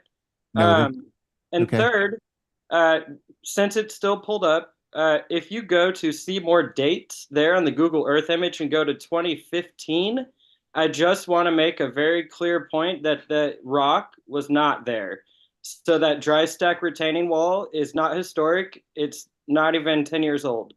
So before we start chipping that away and talking about that, I just want everyone to understand that the stone wall that he removed was not historic. So I just want to make that very clear. Okay, thank you. I want to add, as if I've been informed, the church that was literally at the corner that collapsed, they took the stone and made this retaining wall. So, yeah. Okay, sorry, side note, I have some stones from that exact same church in my yard that actually Yeah. Commissioner Legg gave me. So that's very interesting. Yeah. Okay, thank you. Any other questions of the homeowner? Quick question, I think. Quick question, and this would be. Commissioner Maggart? Thank you. Yeah, me. Either for Mr. Griffin or Mr. Schumacher. So the concept is that there will be about, I'm just making sure I understood, and I could ask City, I suppose, too, but that there's a limestone base of around 2 feet and then metal fence above that for another up to 4 to 4.5 feet. Is that the concept? No, the fence above that for that particular part will only be either 2 to 2.5 feet, but to try and stay within the guidelines, the goal is for it to be 4 feet total between the actual fence on top and also the stone on the bottom. Apologies, that's what I meant. Combined, they'd be about 4 feet. Correct. Okay, except for the pillars, which would also be about 4 feet, but they're just going to be limestone. Yep, exactly. Okay, I just want to make sure I I understood. thought I heard the pillars were Yeah, going to be 6 feet. They're taller. Yeah. Okay. Yep. Sorry, one more question for me. I asked this question before, but it wasn't, the city didn't have the answer. So, Mr. Griffin, is the material, the face material for your new stone wall, is it true stone or is it manufactured concrete type stone? I think it's the manufactured concrete type stone. The intent was to try and use the original stuff that was from the church, but it was too cost prohibitive to try and reuse that and break some of the stone to try and stack it up appropriately. Okay, understood.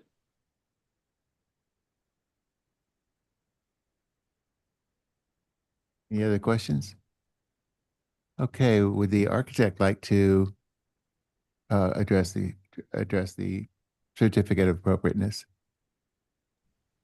There, well, and part of this is when Arthur called me and I was able to help him with the specific, the height restrictions and where the public fence needs to be and not be.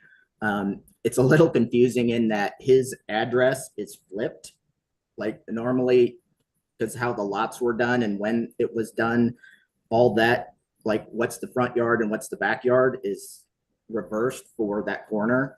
But there is, so part of it was just addressing how that with the slope and everything from the high corner to the low corner and how to address that, the change in grade with the slope. But that's really what, when I joined in the project, that's what we tried to figure out and what we got put on the drawings. Okay. Thank you. Any questions of the architect?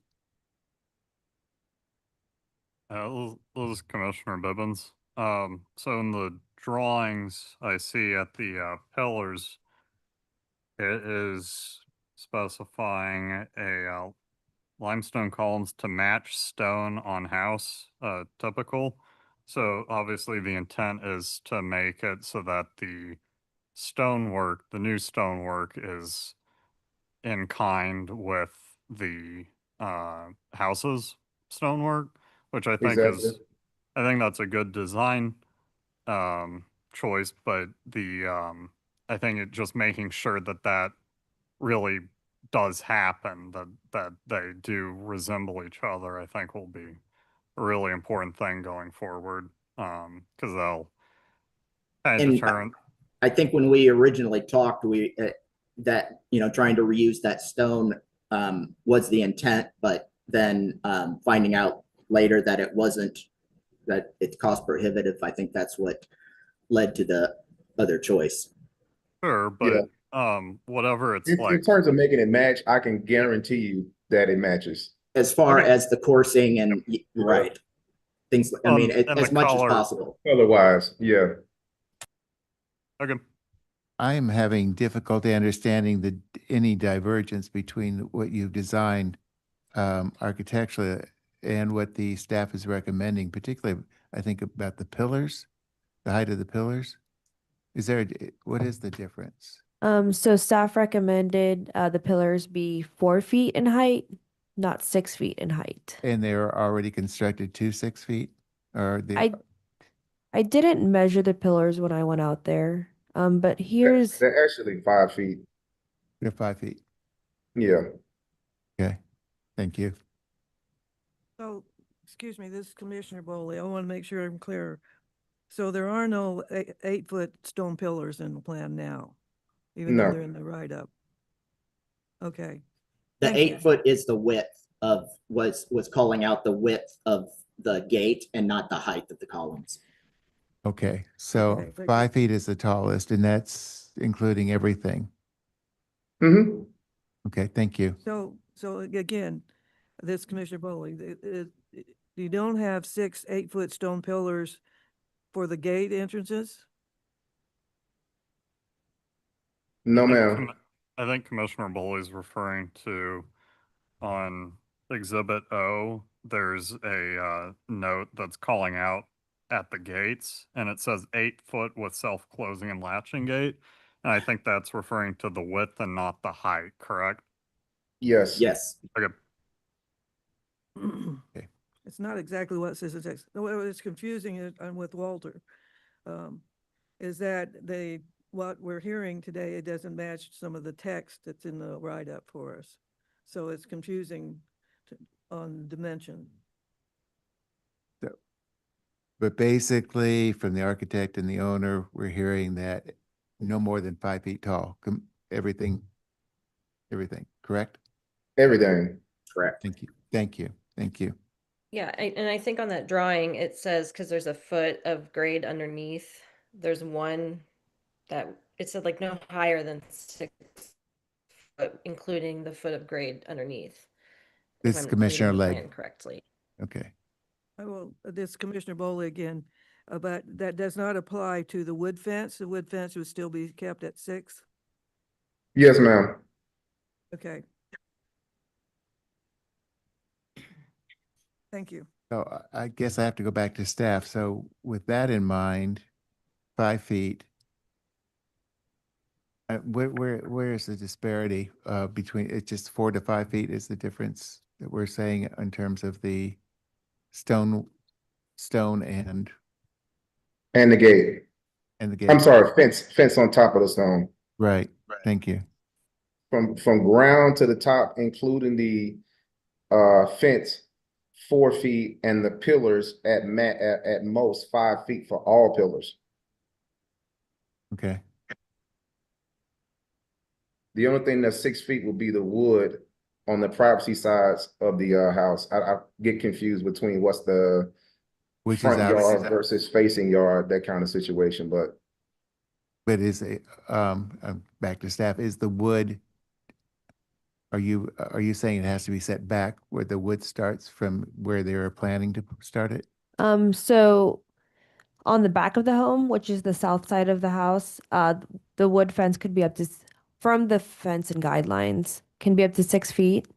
And then on the side, which is the east side, the fence and wall guidelines state that anything before the front plane of the home should be 4 feet in height, and then after the 5-foot setback from that plane could be up to 6 feet Okay, from the fence and wall guidelines. is that consistent with what you're planning? yes, sir.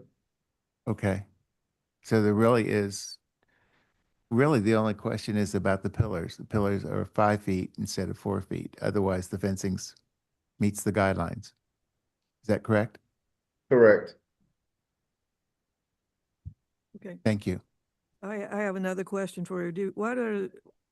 You're saying that on some of the gates, some of the pillars, there will have solar lights on top. What will those solar lights look like?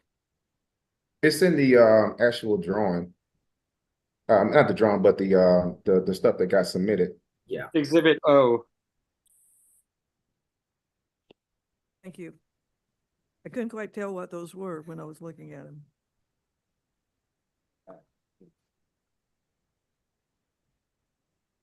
Okay, does that complete questions of the applicant? No, sorry. Quick question. This is Commissioner Um, Owens again. Okay.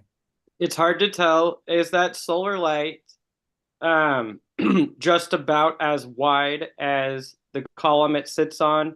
Or is it one of those tiny little solar lights that are more common that you put on top of the 4x4? There's probably about it's not a tiny one. That wouldn't look good on on the pillar. Yeah. If you looking top down on the pillar head itself, it's probably a 2 to 3 inch differential between the outermost part of the pillar top facing going all the way around. So it covers a pretty significant portion of the top of the pillar. Perfect. Okay, thank you. Yeah, no worries. Okay, this is Commissioner Bowley. So that adds another couple of inches or 3 or 4 inches to the top of the column? Yes. I guess, yes. Okay, so the actual top will be about 5'3", 5'4". Yeah.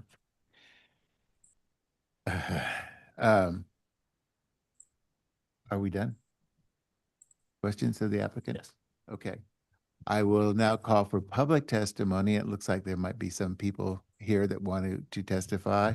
And I'll go ahead and have the people here, if you want to testify, move to the podium where we can swear you in. Is there anybody online? If anybody online would like to testify to the case, please raise your hand and I'll promote you to a panelist. Okay, thank you. And your name and address for the record, please. My name is Dan McGrone, co-owner of the William Baker Knight House, historic house, put on National Register twice, once for the neighborhood and once for William Baker Knight, who was the civil engineer who developed part of the trolley system back in the 1800s. Thank you. And your address? 3534 Walnut Street. And we are catty corner from the house that is in question. Okay, thank you. Would you raise your right hand, please? Do you swear to tell the truth, the whole truth, and nothing but the truth? I do. Thank you. You may proceed. Okay. For one thing, we do have a 6-foot fence that was approved by Alma, who was prior to Brad, and we've had many other fences added. And with what's going on in the neighborhood over the years, and we've been in our house for 26 years, and we found that the 6-foot fence was necessary because we had numerous break-ins while we're sleeping in a bedrooms with air conditioners on, window air conditioners. So I have no problem about a 6-foot fence. When the very last panel went in to our fence, everything, all the burglaries stopped. And we've had no other problems with that. Also, awareness of landmarks. I did have a question. I'm sure he wasn't aware totally of landmarks because it wasn't made aware by the owner or the owner's agent who was selling the house. And I'm not sure that we have a mechanism in place for our homeowner association to inform people. It used to, at one time when I was on Old Hyde Park Board, that we would have numerous meetings and bringing in the realtors and letting them know, making sure that they understood this is an historic area and we do want our neighborhood to stay pretty much historic. But yet make sure we have the accoutrements, I guess to say, of what modern living is. So we can still be a prosperous neighborhood. Then also with the fence, and the owner is right, a lot, in fact, all the stones came from the demolition of the church, that everything, including stained glass windows, went into the basement. That was a political statement. Yeah. And, but also, what I was very disappointed in is when the stone wall that was put up that was inappropriate, it also had bedposts laying in the stonework. So it was very haphazard. It wasn't anything that contributed to the neighborhood.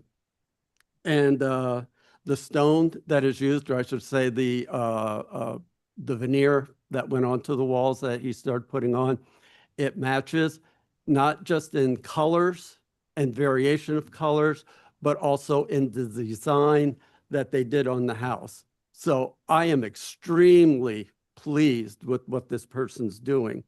And if he wants a 6-foot fence, I'm just fine with it, because what we have found, I'm a late night person sometimes, or if I can't sleep at night, especially during the summers, I sit on the porch and I see the crime that happens.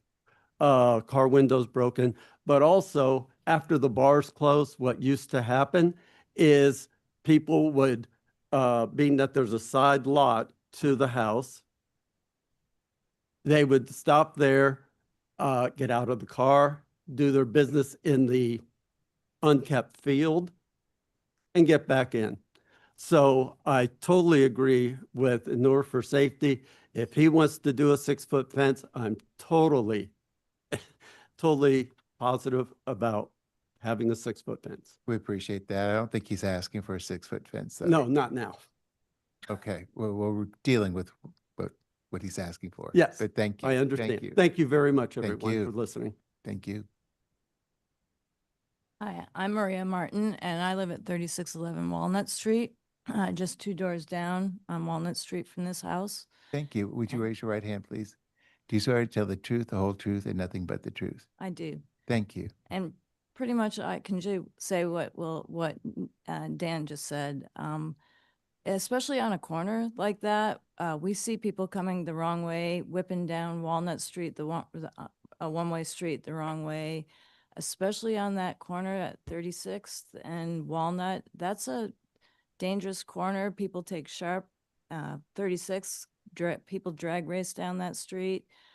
So I think I am a mom and a grandmother, and if I had children, I sure would want that fence, which my only other point is I've looked at it and I'm so happy that that a family is moving in with children and taking such good care of a beautiful home that's been truly neglected for so many years. I think that stone that they're using looks beautiful. It's going to be a really nice property. And I don't think a few inches above 5 solar light is going to make a bit of difference. I just think it's a really nice property. And that's it. Thank you. Thanks. And I will say it's great to have positive comments from neighbors on it. Are there any questions of the neighbors? Okay, hello. Name Good morning. Good morning. Name and address, please. Ethan Starr. Yeah. 3401 Broadway Boulevard, P.O. Box 19. Okay, are you testifying on your behalf or personal? Yes, on behalf of Historic KC. That's the organization for which I'm director and for which I'm always speaking, right? Raise your right hand, Ethan. Oh, yes. Do you swear to tell the truth, the whole truth, and nothing but the truth? I do. Thank you. And I in no way mean to communicate a position on behalf of my organization for this stone wall or any stone wall, but man, you've had a day of stone walls. Just to express a concern of mine, all the commissioners know this is, stone walls are of particular interest to me, and they're a defining regional characteristic of our built environment, right? So an important concept that we've had to grapple with today. I want to express concern on behalf of the public awareness of applications coming before the commission. When the HPC docket communicates, or whether it's been communicated to the staff, that material for an installation is limestone, but it's a different material, and when a substitute material like stamped concrete is proposed in this case, but that's not communicated in the materials to the public, there's a disconnect between what we are able to understand not sitting in this room and what we hear the day of, right? It concerns me that maybe not all the information is available for the commission to have a full understanding of what's being proposed and what's actively being constructed. I want to say finished concrete, whether stamped, stained, both, can be mimic visual characteristics of stone. It can be appropriate in the circumstances of a historic property, whether adjacent to, appendant to, or a new construction, right, resembling a stone wall, and could certainly be appropriate in this circumstance. But it is a different material. It's a substitute material, and ought to be communicated as such. And thanks so much. Thank you. If you stand there, we'll see if the commissioners have any If there's questions any of you. question, okay. Yeah. Commissioners, any questions of Ethan? My question of the staff commission, do we have photographs of the proposed finish for this material, or color, the profile of the stamp? We could still, the motion by the commission could still say subject to the staff review of those materials. So it's right. I think what we have is testimony from the owner and the architect about the matching quality that they're going to mimic what is on the building. But otherwise, I don't think we have any representation beyond that. Thank you. That was Commissioner Maggart. Go ahead. I would also state, Commissioner Legg here, that the staff is professionals in this type of material and historic characteristics of Kansas City. So when we do approve something underneath staff purview of, or with staff approval, it's that because we trust their judgment, and they will work with the applicant to ensure what is does apply. Thank you, Commissioner Legg. Yeah, thank you. That. There any other public testimony? There does not appear to be any other public comment. Okay, well, we will move for discussion. And I'll start off, I'm not really hearing a big difference. Commissioner Owens has a comment. Oh, well, okay, but I'm going to go first this time. I'm not hearing any huge disagreement other than between 4 and 5 feet on the pillars, or 4 feet or 5 foot 4 inches. Yeah, it sounds like the biggest difference is staff is recommending that the pillars be lowered. Yeah. Instead of 5. Which personally, I think the only real question to me is, again, I do think Hyde Park does have like a park-like atmosphere to where there aren't tons of blocking of the front yard, but I don't think this would be that. The pillars are going to be spaced out far enough, and then there's the fencing that's kind of, shows the yard still. And given the concerns and what we've heard in testimony today, I don't think it would bother me. And the neighbors are. Yeah, right. That's part of what I'm referencing. But Thank you, Commissioner Owens, I think you were supposed to go ahead of me. Commissioner Maggart, we need to identify that you were the one speaking. Oh, this was Commissioner Maggart that whole time. Pardon me. Thank you for the court reporter. Commissioner Owens.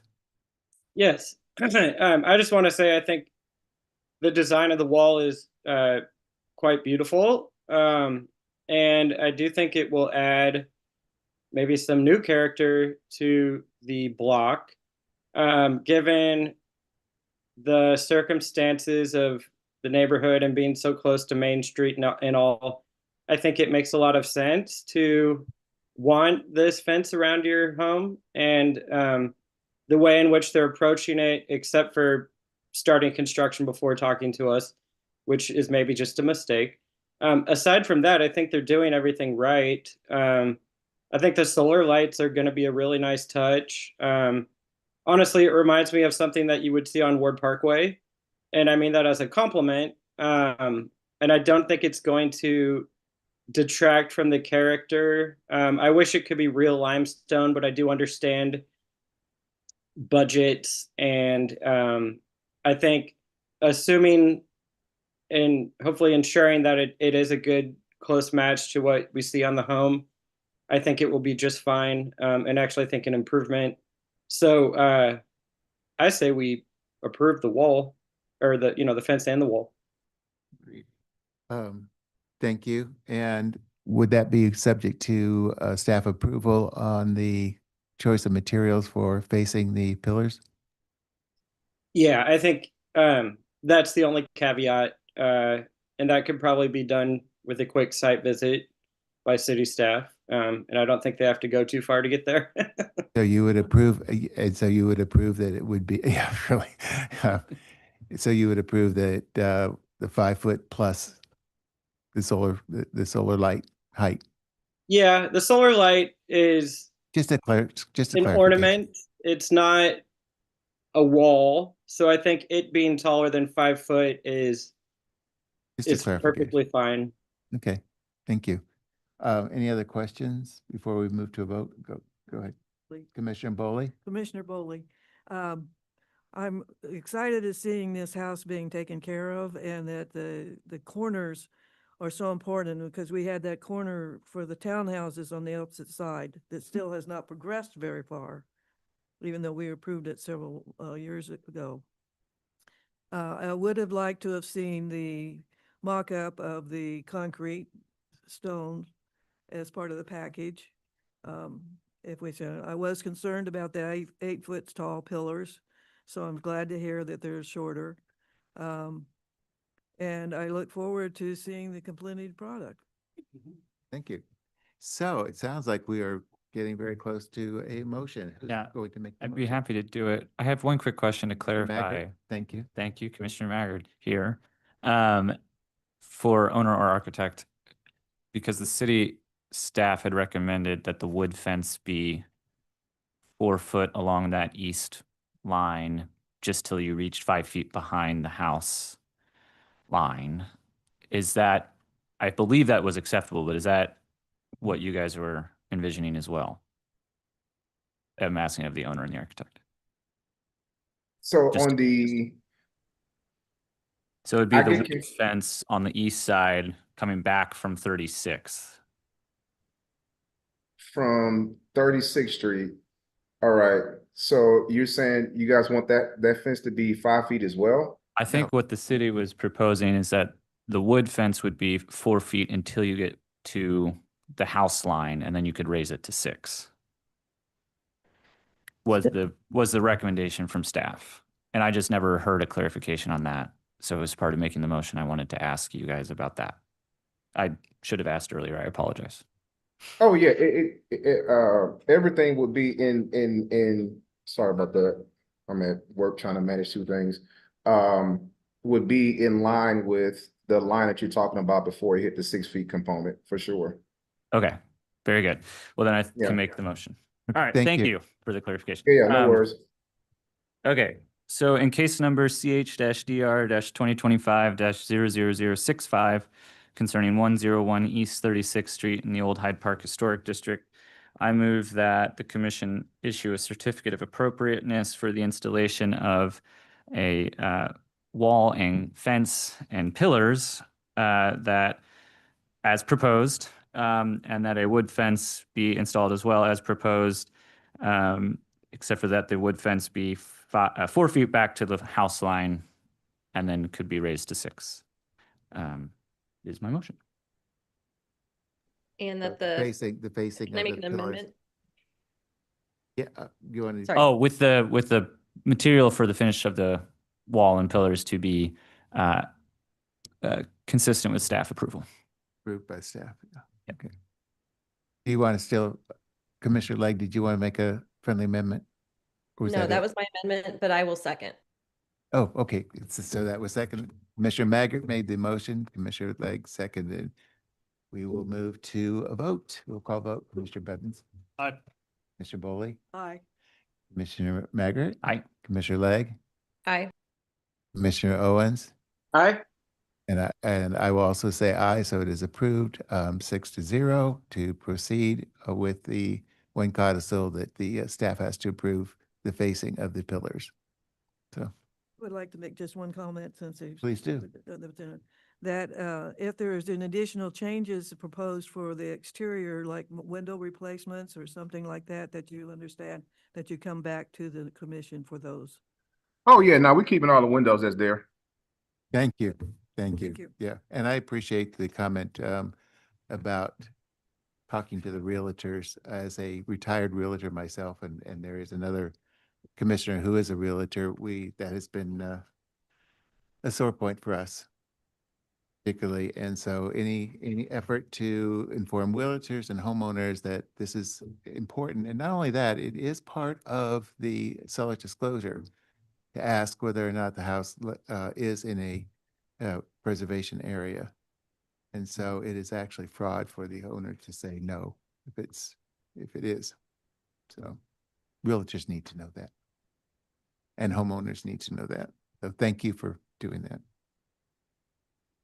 Thank you, guys. Thank you. Okay. Does anybody need to take a break? I got two actually, but I'm We've got happy. two more, I think. Let's take a break. Okay, I'm going to call for a 5-minute break. Okay, sounds good. Thank you all for coming, testifying. Oh, yeah, I'm kind of exhausted. They can do to help us to make sure everybody knows they're in this. Well, wait a minute. It looks like we have 3. All in the Northeast.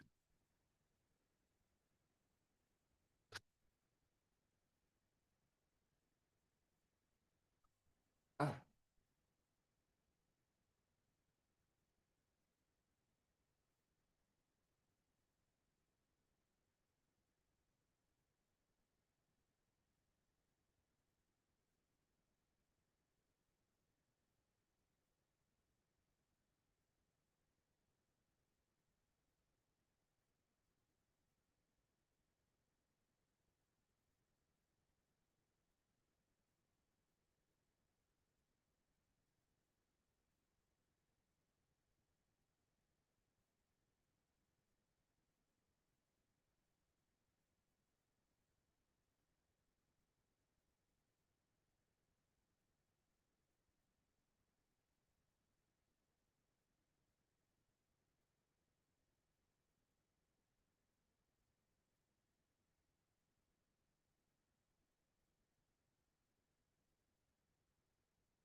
Also that. Oh, also that. You finish your nail, then you finish the. Well, yes, yes. Well, this is like, has to go out and be seen because yeah, if.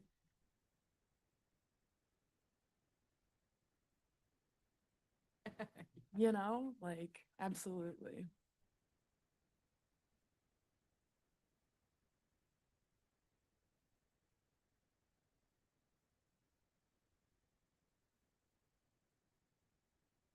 How are you, James? Good. How are you, Walter? Great. Because Nothing different. You know, now when you're just gonna be like, well, it's been 5 years since I last watercolored. I feel like water. I am tired though. A lot of cases today. A lot of cases today, Fun but thing. because we're hearing so many, we're not meeting next week. Oh, yeah. Yeah. Oh, Thank you. I've seen a long time. And he's Yeah, like, it's "Oh, Thank you, Donna, for that. I need that every so often. I was like, you don't throw those out. And I was like, wow, called out and true. And then sure enough, I found my water. I have.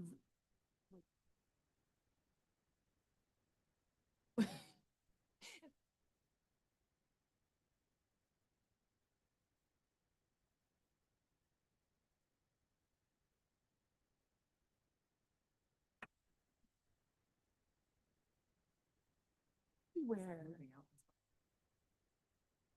That I found. Okay. Yeah. I've definitely lived the maximalist life in my studio and no regrets. Regrets.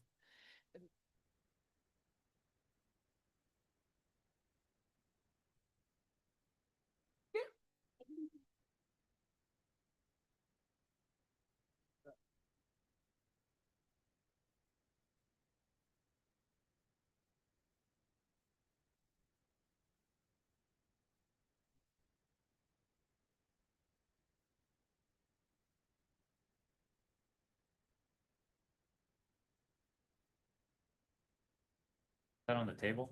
I did not. The boxes in there. Something that like they were, because it's a rent, like you were renting this house, right? Big- So they're big now coming commercial. to rent it. That's awesome. That's fantastic. Yeah. Well, we should be done by 2 anyhow. At some point today. Yeah, at some point. I think these are their,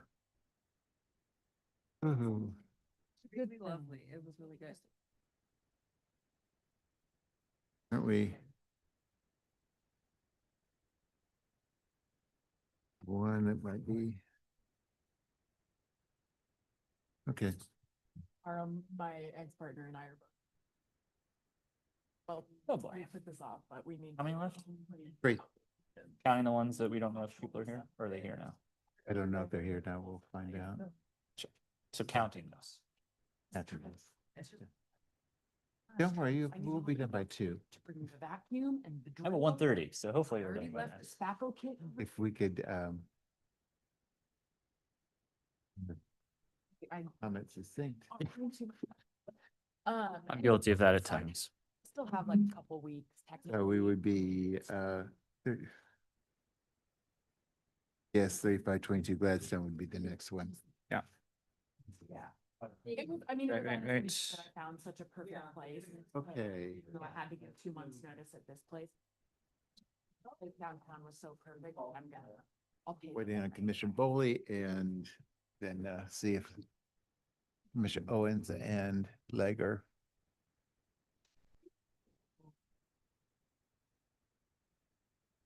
Who is?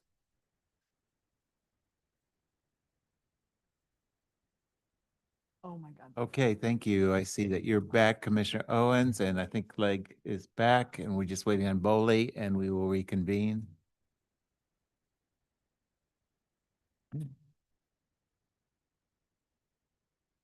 And what staff is the next one, 3522 Gladstone? Oh, Brad, thank you. As soon as Commissioner Bowley is back, we are ready to proceed, I think.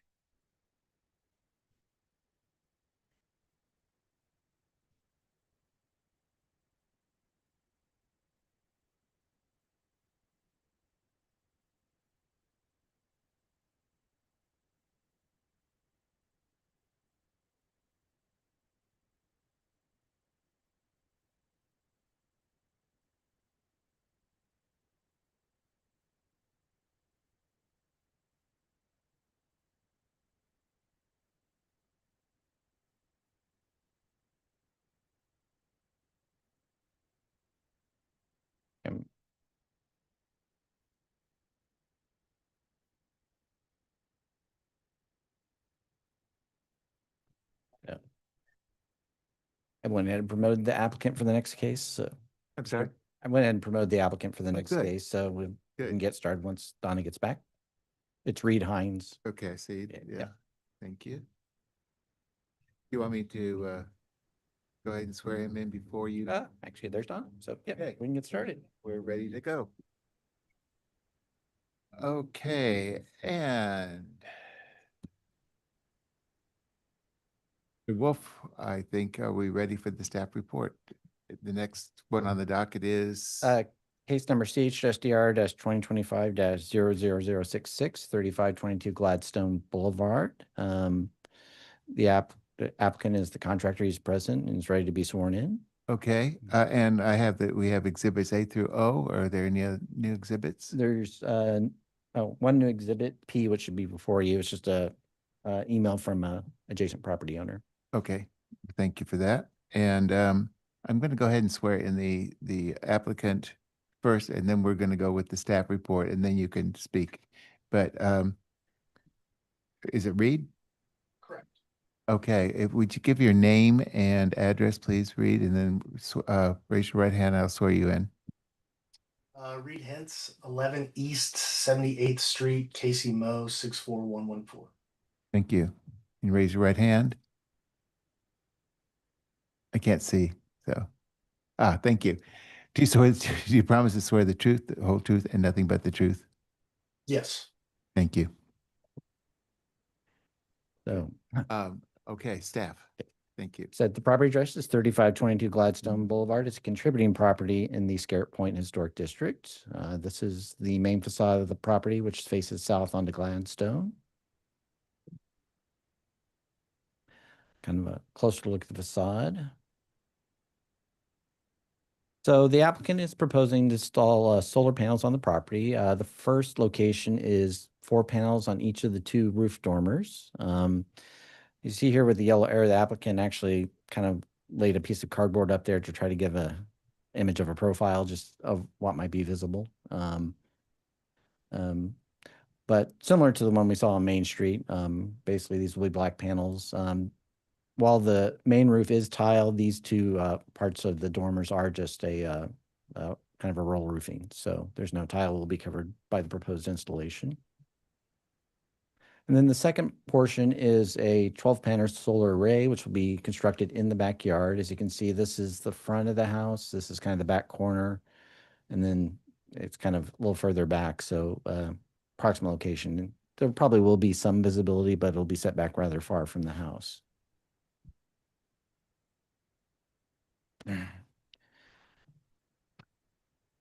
So in general, the ground-mounted solar array will be located in the rear yard and will not alter any significant spaces and conforms with standard number 2, and it can be removed in the future without harming the integrity of the property and conforms with standard number 10. Given the slope of the roof, the panels will have little visibility on the dormers from the sidewalk.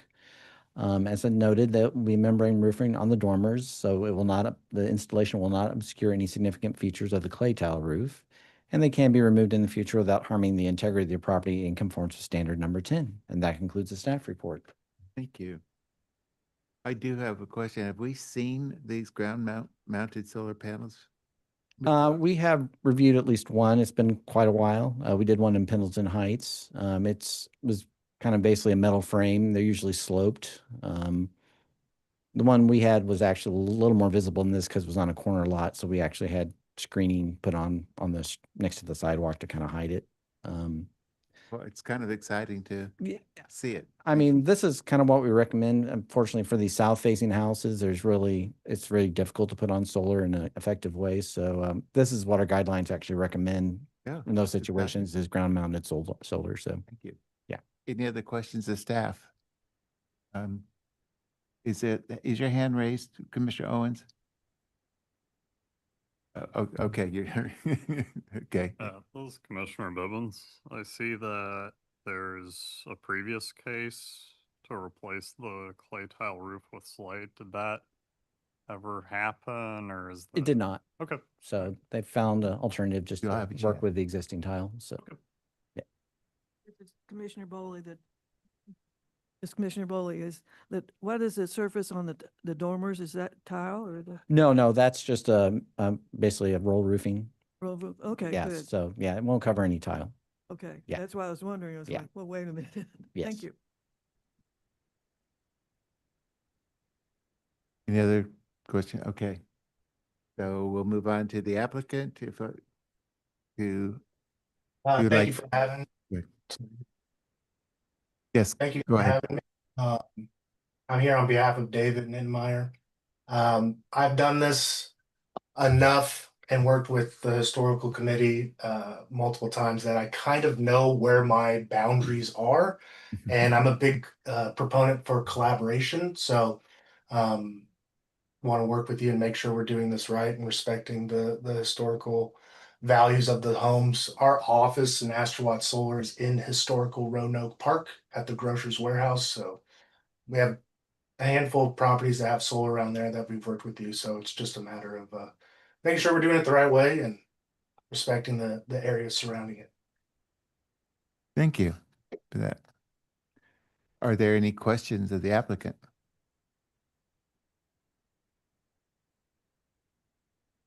Okay, seeing none, we'll move to public testimony. I think there is somebody in the gallery who would like to testify. Is that true? You're the owner. I didn't register. Oh, Okay, well, we certainly can have you come up and If you'd like and to testify, testify. don't have to. As you, Yeah. if you wish.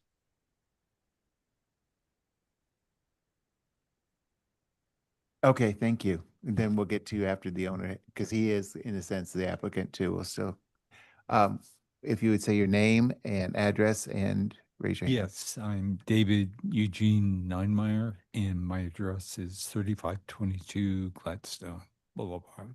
Okay, and if you'd raise your right hand, and do you swear to tell the truth, the whole truth, and nothing but the truth? I do. Thank you. So please. Right. I was just going to say that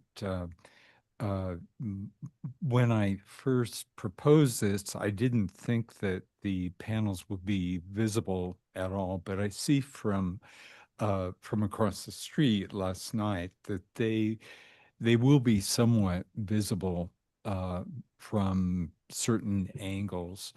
I know that some of my neighbors are concerned about this. I think they're concerned about this becoming a slippery slope kind of situation where if this is proposed, that others may follow with, maybe bolder kind of proposals. But yeah, I think because the material on the shed dormers is not tile, it's rubber. That doesn't match the terracotta tile anyway.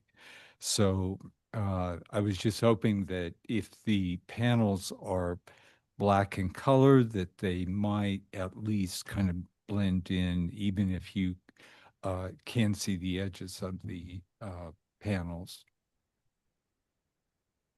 Thank you for And that. I just wanted to say too, if I don't want to get crosswise with my neighbors who are objecting to this, but maybe if the panels can be installed in such a way as they're parallel with the shed dormer and not raised any higher to increase the angle, that if they're kept parallel with the dormer surface, that maybe that would be a concession here. Is that something you want to address to Reed right here? No, yeah, you're fine. The legality of it is that if it's an angled roof in Kansas City and a lot of other areas, you have to have it parallel with that slope. So it's maybe 2-inch raised, a little bit of a gap in between the actual roof and the solar panels themselves. I can also kind of give you a point of view of, since you had a previous solar project on here. Thankfully, this is a taller home. It's a 2-story home. And the angle of those shed dormers is a 1x12 pitch. So it's like 4-degree angle. So when, a big unfortunate concern for the neighbors on the backyard of that particular home had a good amount of glare with sunlight, this particular system would not have that entering other people's homes or neighbors across the street from them. But yeah, it will be parallel with the roof line of that dormer. Thank you. Okay. This is Commissioner Bibbins. Wait a minute. Is the applicant, are you done? I am finished. Okay, thank you. Do you have any questions of the applicant? We're still at the applicant. Yeah. So is Exhibit O like the photos of the house? Are those taken by the applicant or was that staff? Exhibits. Just Exhibit O and yeah. The plans? Specifically, I wanted to ask about the cardboard. Oh, that was the That's applicant. my, Okay. that's So- something I uploaded. So I wanted to clarify that it kind of looks like because it's like a little rectangle that's poking up above the ridge Right, of the right. of the window. Is that to represent the thickness that you would see from the? Okay. That's correct. Okay. Yeah, that was my only question. Thank you. That was Commissioner Bibbins. Yep. Okay, thank you. And so with that, then I will go to public testimony, and apparently if you'd like to step up to the podium, and is there anybody online? There is at least one person online who would like to testify. Okay, thank you. We'll get to them after the people here. Good morning. Good morning. If you would raise or well, give us your name and your address. Bill Stout, 3616 Gladstone Boulevard. Okay, Bill, thank you. And if you would raise your right hand, do you swear to tell the truth, the whole truth, and nothing but the truth? I do. Thank you. I'd just like to express my concerns about possibly opening Pandora's box to, more solar panels on historic structures. That's a concern of mine. And I just wonder about the payback on this. Those panels, the area seems pretty small. What's the cost-effective ratio on this? I mean, when you invest X amount of dollars on some fairly small panels, how long is it going to take to pay back on that in terms of energy savings? And, Kansas City has a lot of cloudy days. This is not the most optimum environment for this sort of thing. Maybe California or Texas is.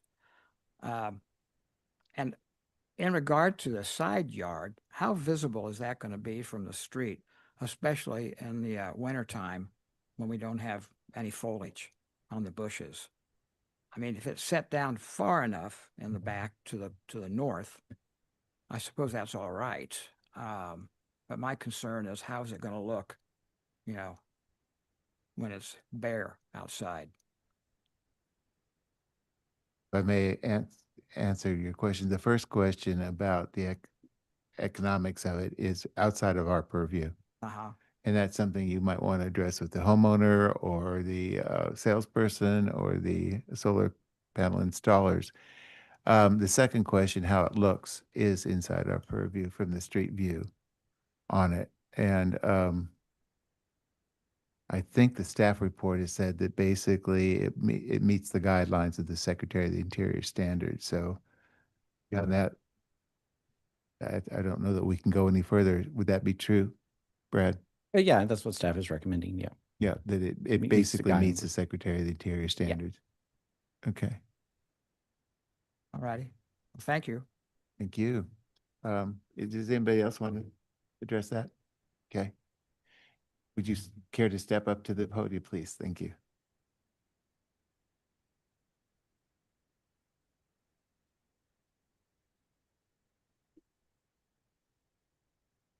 And I will say welcome again. Your name and address, please. Virginia Betancourt, 3401 Gladstone Boulevard, Kansas City, Missouri, 64123. Thank you. And do you swear to tell the truth, the whole truth, and nothing but the truth? I do. Thank you. I've appeared before this group many times, both for myself and on behalf of the neighborhood, and I'm doing so on the behalf of the neighborhood again today. This is nothing against solar energy. I'm very much an advocate of solar. My concern is putting solar panels on historic properties for two reasons: how they influence the neighborhood's appearance, how they influence the structure that they're being put on, and also how they impact the future as to other people. As David mentioned, the snowball effect, where if you agree to this, then that's going to cause more people to come before you to ask, or more people to do, as we've already seen today, just go ahead and have an array installed and ask for permission later. I think that's a very dangerous precedent to set because I'm in attendance so often, either by Zoom or watching you here today in person. I see a lot of cases where you're influenced by precedent, but you're kind of making the precedent when you agree to things that aren't in conformance with what the standards are. The more we dilute these standards, the easier it becomes for our neighborhoods to be downgraded from the quality that they once had.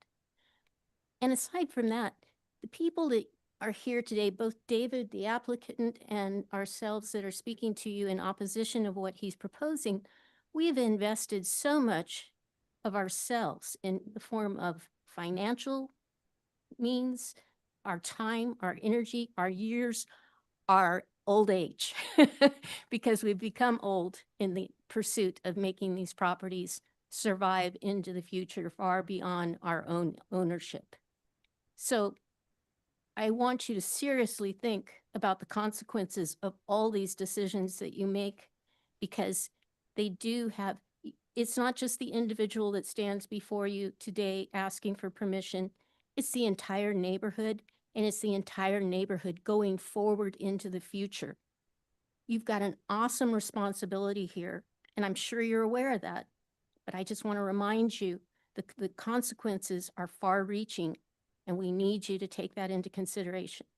More specifically to what the applicant is asking for, that's a rubber membrane that's on top of the dormers. I'm one of the people that contributed to that roof being repaired because I donated to David over 300 square feet of tile that I had from a previous home that I had purchased. So I'm a little bit vested in this roof.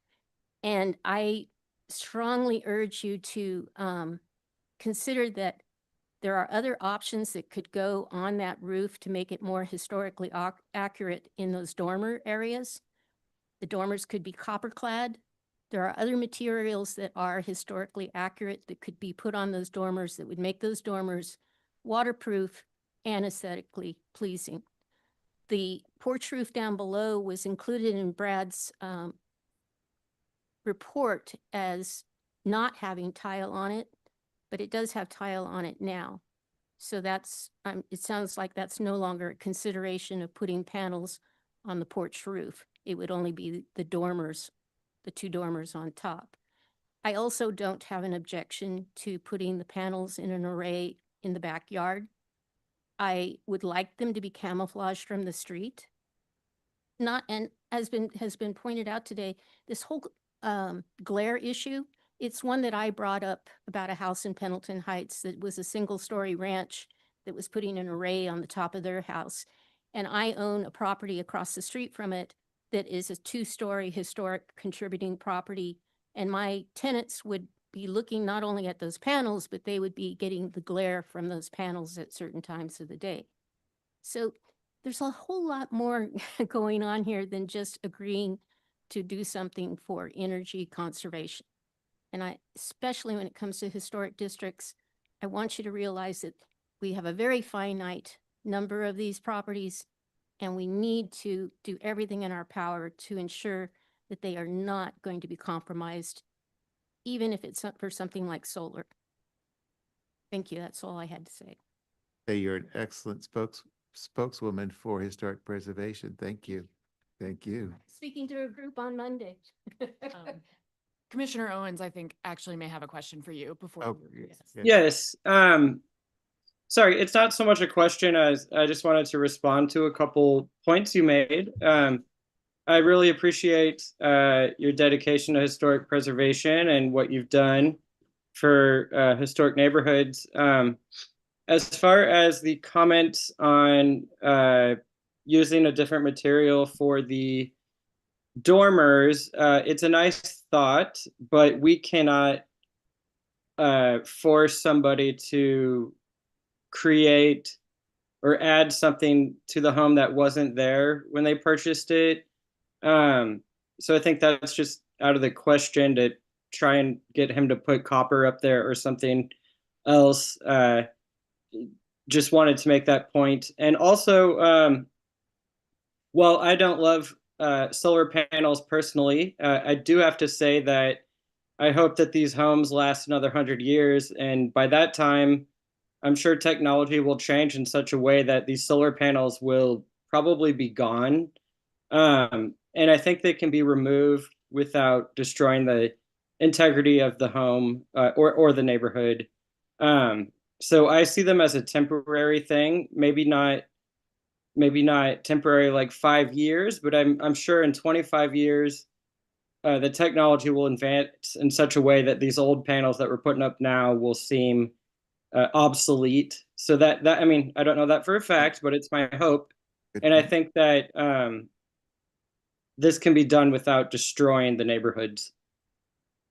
If I may comment, I agree that technology marches on for good or for bad, and that I grew up in California, and I don't know if you're familiar with the Solar Heart water heater tanks that used to be put on roofs all over the Central Valley for people to collect the solar power to heat their hot water for their home. Luckily, they came up with better ways of collecting the hot water, and those tanks on top of people's roofs went away. But it's just an example of what you're saying, that things do evolve. But in the process of that evolution, harm is done, and that's what I'm trying to avoid. Understood. Thank you. You have one person for public testimony online. Okay, and everybody in the gallery is there one other person that? Oh, okay. Is there anyone else in person who'd like to speak on this case? Okay, thank you. Okay. Deborah Richardson, I will be promoting you to a panelist so that you can speak to this case. When you rejoin, you will need to unmute and turn on your video so you can be sworn in.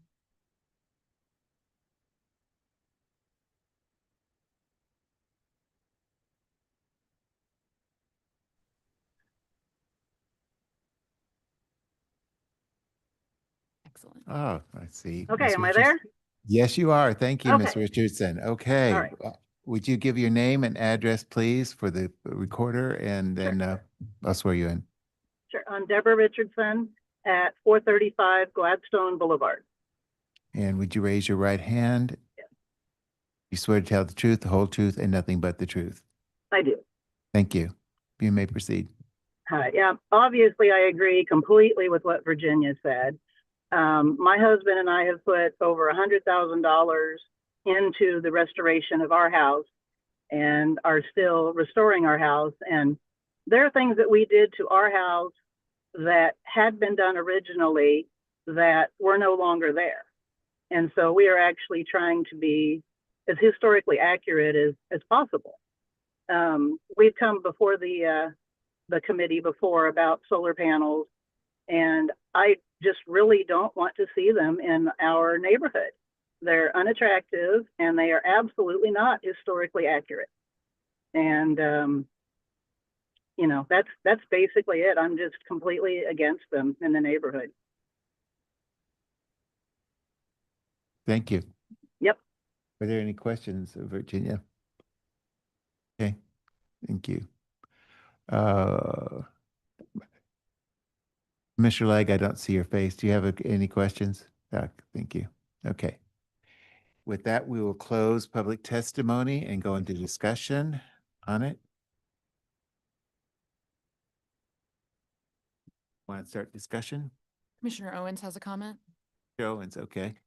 Yes, I just want to say that I appreciate they're not trying to put the solar panels on the rest of the roof. I think that would be inappropriate. And I think given the circumstances and the configuration of the home, I think the places they're choosing to put them are as appropriate as can be. And I would just repeat that I think in conformance with the standards, I think that these panels can be put on the house and then one day removed from the house without destroying the integrity. They may be a little unsightly in the years in between, but they've hidden them the plan is to hide them kind of in the backyard and on those low slope dormers. And I think if you know, aside from not letting them have panels at all, which I guess is a choice, I think this is the right way to do them. And I would move to approve them. Are you ready to make that motion? Commissioner Legg also has a comment. Commissioner Legg? Okay. Oh, I see. Thank you. Commissioner Legg? Yeah, I would just say, just to add to what Commissioner Owen said, I agree. If these were on the front porch, this would probably be a different discussion, in my opinion. But also, I think maybe we just require some screening for the rear. Maybe a few bushes or trees or something like toward the front of the house, just so it's not as visible from the right of way. Would you want to that say way- evergreen bushes? Yeah, or something like arborvitae would probably work fine. Yeah, something that would screen it Okay. year round. Okay. And that's something they would. Yeah. We need to legislate that particularly. Okay. We are dealing with the Secretary of the Interior standards, whether or not the request is appropriate. And the staff has said it is. I think that Commissioner Legg, you're suggesting that we add that there be some sort of year-round screening from visibility for the ground-mounted solar panels. Is that correct? Are you Correct. would you like to make that motion? I have a quick comment. Okay, sorry about that, Commissioner Maggart. This is Commissioner Maggard. The one thing I would say is, I think because it's so far back in the yard, I don't know that I would say that's necessary. I wouldn't mind encouraging, and if they want to work with staff on how that might work well, how the applicant owner might want to do that, that would be perfectly acceptable. But it is pretty far back. This is part of our guidelines that putting them in the backyard is an acceptable way of doing this. I think the fact is we are allowing the use of solar panels when done in a way that we have tried to balance the best that we can. And that is what this applicant is doing. So I actually wouldn't put the requirement of screening on there, but I would encourage them to think about that if there's a way that could be done well, personally. Thank you. Anybody else? Okay, which one of you would like to make the motion? I'll let them do. Commissioner Legg, do you want to go ahead and make the motion with what Commissioner Maggart has said in mind? Yes, I will make the motion. So in case number CHDR 2025-00066 at 3522 Gladstone Boulevard in the Scarrett Point Historic District, I move that the commission approve a certificate of appropriateness to install solar panels on the front dormers and in the rear yard, noting that we would encourage them to add screening for the rear panels, and that these are in conformance with the Secretary of the Interior standards for rehabilitation numbers 2, 9, and 10. Thank you. Do we have a second? Second. Second from Commissioner Bubbins. I will move to a roll call vote. Commissioner Maggart. Aye. Commissioner Owens. Aye. Commissioner Legg. Aye. Commissioner Bivens. Aye. Commissioner Bowley. Commissioner Goose says aye also, so by vote 6-0, the certificate passes. So we do have the property owner for 2204 Minnie Street. Case number 57 is present now. What are we going to do about the other one? I don't believe he's present, so we might have to continue that in the end. Okay, so we'll move on to Minnie. Yeah. Okay. Yeah. I have a hard stop at like 12:30, just an FYI. Okay. That should be fine. Okay, I'm going to go ahead and have you swear in, and then we'll go to the staff report. Thank you. And your name and address for the. Leland Berman, 1715 Summit Street, Kansas City, Missouri. Okay, thank you. Do you swear to tell the truth, the whole truth, and nothing but the truth? I do. Thank you. And proceed with the staff report.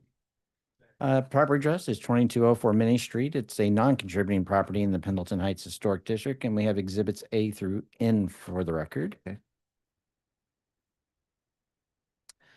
So this is the property. So during the designation in 2008, it was considered non-contributing due to alterations. The building was moved to this location in 1912. Actually, let me just go around the property. It currently has vinyl siding. This is the east facade, the west facade. This is kind of the rear of the property. Kind of the streetscape. It's basically surrounded by vacant lots on east and west, and then there's a commercial building to the north. So you kind of see on the map here. So going back, I said this property was originally located either 124 or 126 Wabash, I'm not sure. We did find the permit that basically this was condemned to become part of North Terrace Park, so they moved at least one of them to the current location and remodeled it. I did find kind of a distant picture of it from the 1940 photographs. So it looks like it had stucco siding with a full width 2-story porch by 1940. Obviously, there's been some alterations, including the siding. The porches have been removed. So in general, staff still believes it's a non-contributing property and the demolition would not alter any significant spaces and not overpack the integrity of the overall historic district in conformance with standard number 2. And that concludes the staff report. I have a question of staff. Do we know what will happen after demolition? No, With the- I didn't have any proposed plans for after demolition. Okay, thank you. Any other questions of staff? Holy, is this on the dangerous building list? No, I don't believe it is.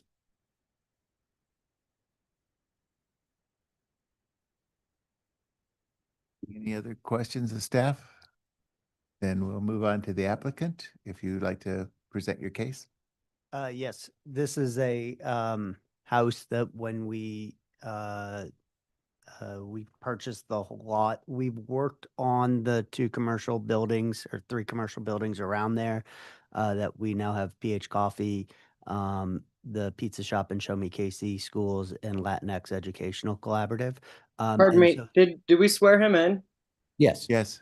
Okay, I missed that, sorry. And so this was a lot that we purchased actually to be used for what was at that time Arts Garden that has now gone on to bigger and better things in the Crossroads and other places. And this house sort of came with it. We have one gentleman who we've been allowing to stay there for free as he works through his immigration. We thought that was going to be a 6-month case. 2 years later, this property is finally ready to be torn down. We did not collect any rent for Denny's stay. The house is essentially not savable. It would be something that we would do if we could do it, but it is top to bottom. It would every single part of it is about ready to be shot. And in fact, we will absolutely not allow anybody else to stay in the house, and it would most likely go on the dangerous properties. And so once he leaves, our greatest fear in the neighborhood is that this becomes another Firefly house. It has no economic viability. It doesn't contribute to what we're trying to do on Lexington Avenue. And it really shouldn't be sheltering anybody who is not, who wasn't living there prior and really, really want to stay until we could get them agency housing. So, yeah. I believe you have come before the commission before, is that correct? I have submitted to, I believe for the work that we did at 2201 Lexington and maybe 2200 Lexington. For the art on the building, if I recall. That is for LEC for the mural. Yeah. Yes. So we worked on that building and they had a triple net lease on it where we did not properly write in that we we restrict the rights to art. And so I think they've sorted that out with y'all. But yes, Okay. we Yeah. learned our lesson on that one.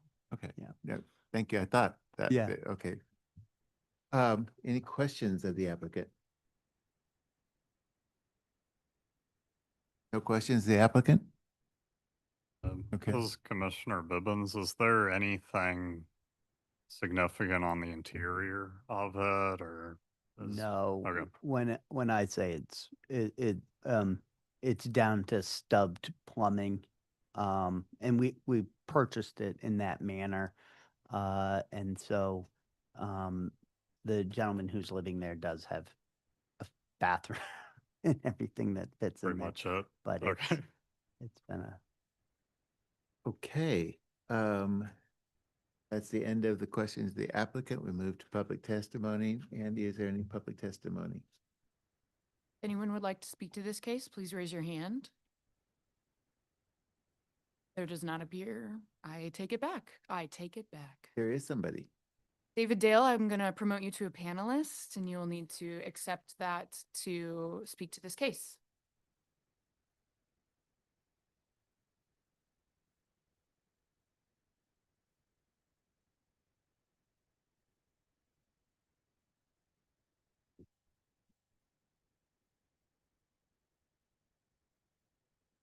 Hello. Hello, Mr. Dale. Yes, how you doing? You're good. Can we see you, please? Mr. Dale, I think you're joined twice, so we're getting quite an echo from your second attendance. One of Okay. your accounts is joined as a panelist and one as an attendee. Okay, is that better? You're still getting an echo. If it's all right, I'm gonna remove your second attendee account. Please Okay. do. Better. Hopefully that will just let me, okay, I removed it, so hopefully that should fix the issue. So welcome. And if you give your name and address, please, for the public record. My name is David Dale, 531 Gladstone Boulevard, Kansas City, Missouri. Okay, and if you'd raise your right hand. You swear to tell the truth, the whole truth, and nothing but the truth. Yes. Thank you. You may proceed. I think, is he here for the other case? Yeah, he is. Okay. Oh, you're not doing public testimony on 2204 Minnie Street? Mr. Dale? I'm sorry, I I mean- don't know 2204 Main Street. Okay. We are still proceeding on the case before yours. Oh, I'm So- sorry. I thought you guys were in my case. I apologize. That's okay. Just stay where you are. We'll get to you shortly. In a minute. Okay. With that, then I'm closing off public testimony. Let's proceed with Commissioner. Is there any conversation about this? Staff recommendation is to allow for demolition. Commissioner Owens has a comment. Commissioner Owen? Yeah, I think that the house has obviously lost its integrity. It has an interesting backstory, which I'm glad to know now, but I think we can let it go without damaging the neighborhood. So I think it's pretty clear that demolition should be allowed. So are you making the motion? I can, unless someone else Please. has a comment. No, please do. It's Commissioner Legg has to leave at 12:30, so we want to. Yep, got it. Okay, so in case number CHDR 2025-00057 at 2204 Minnie Street within the Pendleton Heights Historic District, I move that the commission issue a certificate of appropriateness for demolition of the structure given the non-contributing status due to alterations. This demolition is in conformance with Secretary of Interior standards for rehabilitation number 2, and the demolition of the building would not impact the overall integrity of the historic district, also in conformance with standard number 2. Thank you. Second. A second by Commissioner Maggart. Commissioner Bibbins? Aye. Commissioner Bowley? Aye. Commissioner Maggart? Aye. Commissioner Owens, Aye. Commissioner Legg, Aye. and I also say aye. So you're okay for demolishing the building. Thank you. Thank you. Thank you. As far as we're concerned. So let's go to the next, since the applicant is here. Yes. Okay, Mr. Davis, we're going to go ahead, since I've already sworn you in, you're fine, just stay there. We're going to have the staff report and then we'll have you, and then we'll question the staff and then you'll be able to go ahead and make your case. Okay. Staff? So the property is located at 531 Gladstone Boulevard. The applicant requests a certificate of appropriateness to replace the top right porch railing due to a fire. And the property is a colonnaded apartment designed by Noah Peters, built in 1924. The apartment is one of a set of three. The structure is a contributing resource to the Scarrett Point Historic District. The applicant has already replaced the porch railing and spindles on the top right unit due to that fire, and the new railing and spindles can be seen to the left of the screen. The original railings can be seen to the right of the screen. I do see, by the way, that we have exhibits A through O. Are there any additional exhibits? No, not for this case. Thank you. Go ahead. The Kansas City urban guidelines state that the reconstruction of the original porch is encouraged. Although the new spindles are similar to the original spindles, they're not in kind. The building in question is identical in plan and design of 535 and 539 Gladstone Boulevard. In 2012, the identical apartment at 539 Gladstone proposed an exterior scope of work, which included in-kind repairs to the balconies, porch railing, and spindles, which were approved by the commission. So staff recommends the replacement of the top right units, railing, and spindles to match the original porch railing and spindles to be in conformance with Secretary of Interior Standards Rehabilitation number 2, 6, and 9. Questions of Yes, staff? Okay, Commissioner Maggart. Hi, this is Commissioner Maggard. And this might be a better question for applicant, so I might get to you in a moment, Mr. Dale, but if you know, it looks like it's almost just upside down. Was that purposeful? I think they're kind of scattered. There's some that are upside down and some that aren't upside down. I noticed that too. Okay. I'll wait and talk to the applicant about it. But I mean, they're not dissimilar in design. They just might be inverted almost. No, there's a little more to it. I mean, that would make them closer, yes, but yeah, they're still not a perfect match. Yeah. Yes. Yeah, I guess I see what you mean. Yeah. They're not quite as Yeah, they're not quite as thick. thick as the. I see. Okay. Commissioner Bowley. On Exhibit N, what's going on with the railings that are on the second floor, underneath that one?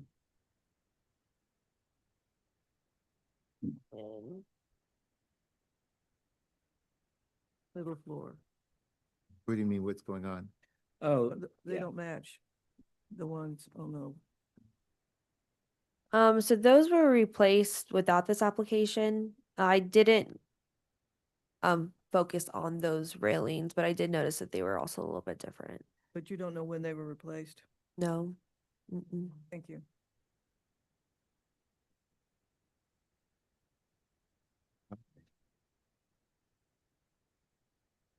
Any other questions of staff? Any other questions? Okay. With that, then we will move to the applicant, Mr. Davis.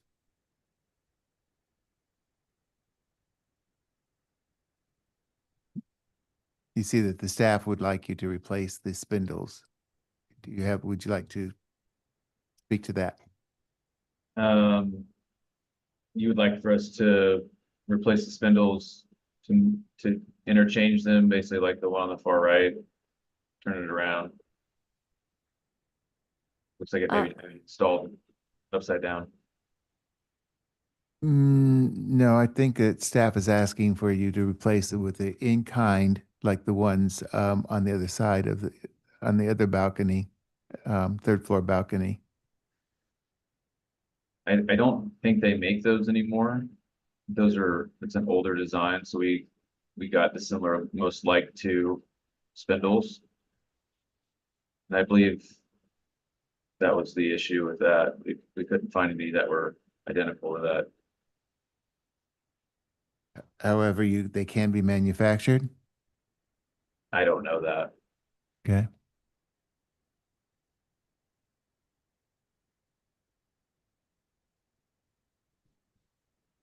Not sure what.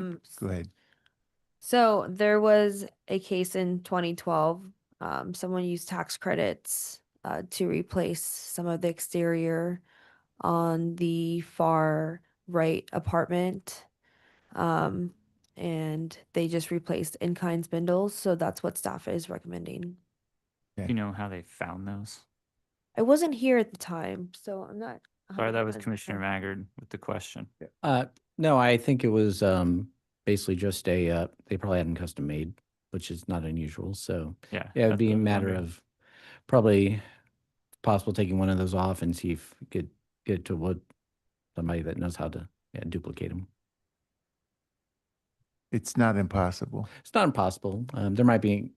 I'm not sure what the expense would be. Obviously, it's going There'd to be be some off the expense shelf. to it, Yeah. to make the template and, Yeah. and the other spindles, but they could then have spindles for all the railings. True. As time goes on. So. Mr. Davis, do you have any objection to what the staff is saying? Mr. Dale, I'm sorry. Other than it would be exponentially more expensive to have handcrafted spindles to match. I mean, those style of spindles aren't mass produced anymore, so it'd have to be one-off template, taken to a wood shop, remilled. I'm not a contractor, but from what I can gather, we got as close as we could to what was there. Yes. And the cost of that is not, it's outside the purview of this application. If it creates a hardship for economic hardship, you can make a separate application to address that issue. But what the staff is proposing is that you do replace it with in-kind, like it was, and before the fire. Commissioner Owens also has a comment. Okay. Commissioner Owens? Did you have a comment? Yes, I do. Mr. Dale, how long have you owned the building? A couple of years. Okay, I just wanted to note that and we can look at this together on Google Earth, but I'm actually way more concerned about the second floor unit spindles because they do look totally wrong. And it appears that the originals were gone in 2023, and maybe that was before you owned it, but they were replaced sometime between the photo in 2023 and 24. So I'm concerned about both sets, but I mean, the second story ones look ridiculous. And so I don't know if we're allowed to say anything about them, but I think replacing both of those porch spindles to match the rest of the building would bring this building into conformance and make it look better and not so haphazard. So that's what I would suggest if I'm able to suggest that. It's, and I think you're also trying to say in conformance with the other buildings, and there's what, 3 in a row that are Nell Peters designs? Yeah, someone screwed up the other ones too. At who knows at what point in time. You can see that their railings don't match, but since this is the case before us, I'd like to ask that at least the structure be brought into a presentable look. I think you can make the comment, Commissioner Owens, but I don't think that we can do anything about it since it's not in the certificate of appropriateness, the request. Okay, yeah, those look weird. Like it's almost a two-dimensional cutout. I mean, it's a photo. I can't really tell what it looks like, but anyway, it doesn't look correct. Yeah, I think what we have to stick with is that we are looking for to be as historically accurate as possible, particularly with, let's say, Nell Peters Design building, which they are so much desirable but threatened that we'd like to see. I wonder if I wonder if Nell Peters used the same spindles on all her colonnades, and if the one ends up having to come down on Southwest Boulevard or Traffic Way, it'd be awesome just to reuse those spindles. Maybe he could even get them donated to his property. But good thought. That's a little convoluted. I can't exactly make that part of an official statement, but it's a if good the thought. spindles are the same, having the original ones from that other property would be awesome. If that's something that we could get in touch with and they could donate it, I'd be happy to switch them both out. Yeah, good. Did I Commissioner? wouldn't even, it didn't really have to be donated. I would purchase them. It's just trying to find that original spindle is impossible. Understandable. Leg does have her hand raised. So if somebody would be happy to give me a contact for those original spindles, I could have that done in a couple of days. Well, we're hoping that that other building does get preserved still, but it's unclear whether or not that's going to happen. So it may take a little time, but that would be like the perfect situation if the pieces fell into place that way. But anyway. Okay.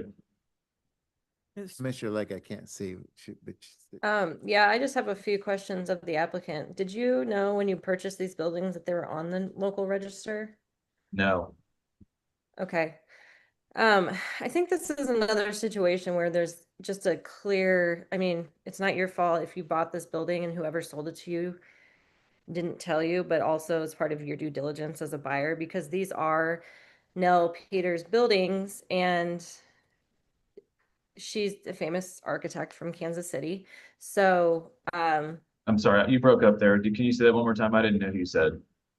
Nell Peters. So she was a famous architect in Kansas City. And a lot of her buildings are kind of revered because this is like the classic colonnaded apartment style. So it would be probably worth the money to find, you know, like a McRae Lumber or a Shooty or somebody to create this template for you so that as you continue to restore these buildings, because it does look like there's some more work happening here, you're able to follow the rules set forth in our historic preservation guidelines.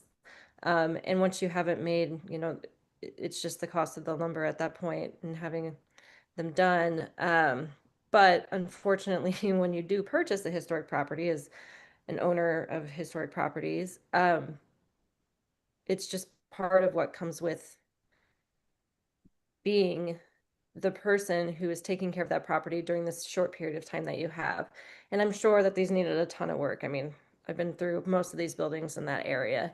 So I love that you're actually restoring this property, and I think it could be worth it just to have those on hand. Okay. Thank you. Commissioner Bowley? I want to also note that for a better word, I'm not sure what's the right word for it, the fascia underneath the railings does not match the other balconies. It's not the fascia, but what, I don't know what you call that area that's underneath the spindles that covers up the edge of the porch. Oh, okay. Yeah, it's Yeah. thicker. Yeah, and- yeah. Does not match either.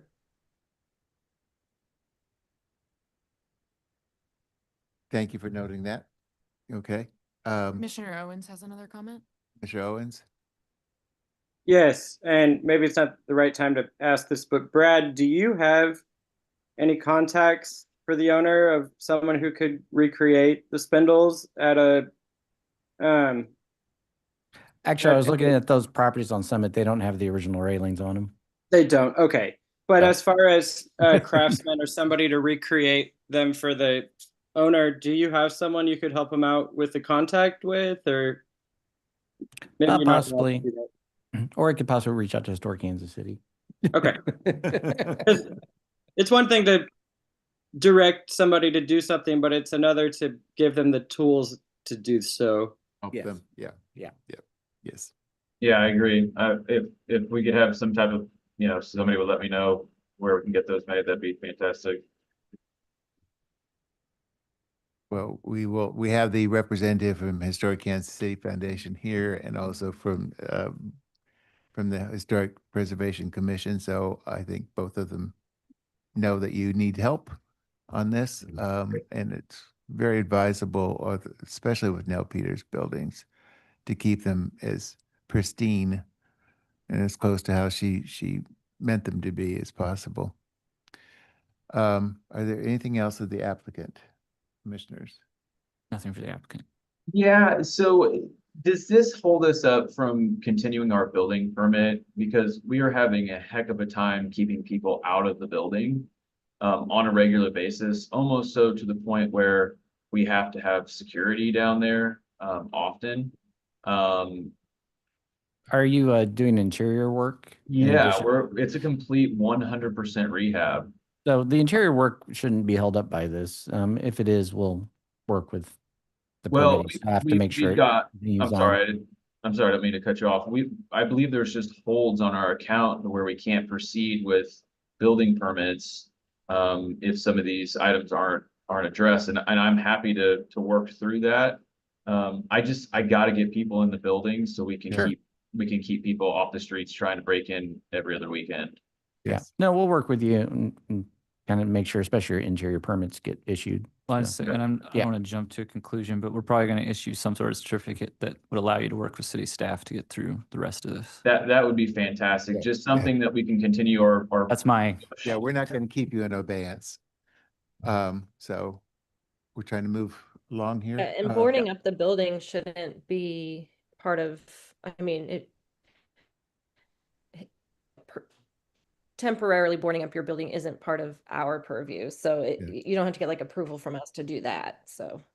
No, the building's we've had it secure. It's just they'll climb to the third balcony and try to get in. I mean, it's just crazy the things that they do to try to get in. And they bust windows out. If you notice how all those doors have glass on the front, they'll break the door and they'll unlock it. I mean, we've had to the point we have to put a 2x4 over every building or every door from the inside so they can't come in. It's just, and we're going into winter. And so I really want to get people moved in. Once people move in, it's a lot better. If somebody tries to break in, they run them off. But while it's vacant, we're totally exposed. And we've already had the wire cut out once. If we have finished with applicant, is there anybody in the public testimony, Andy? There does not appear to be any public testimony. If anyone would like to speak, please raise your hand now. There is no public testimony. That we will move then to discussion among the commissioners. This is Commissioner Maggard. I think the applicant has discussed being willing and open to finding some solution. I think we leave it with city staff to deal with that. I would just, I want to say I'm somewhat uncomfortable with the concept that when there's material destroyed by a fire or some other loss of that nature that's beyond the control of the owner, I don't know that it's necessarily reasonable to require them to go manufacture something in order to put it back the way it was.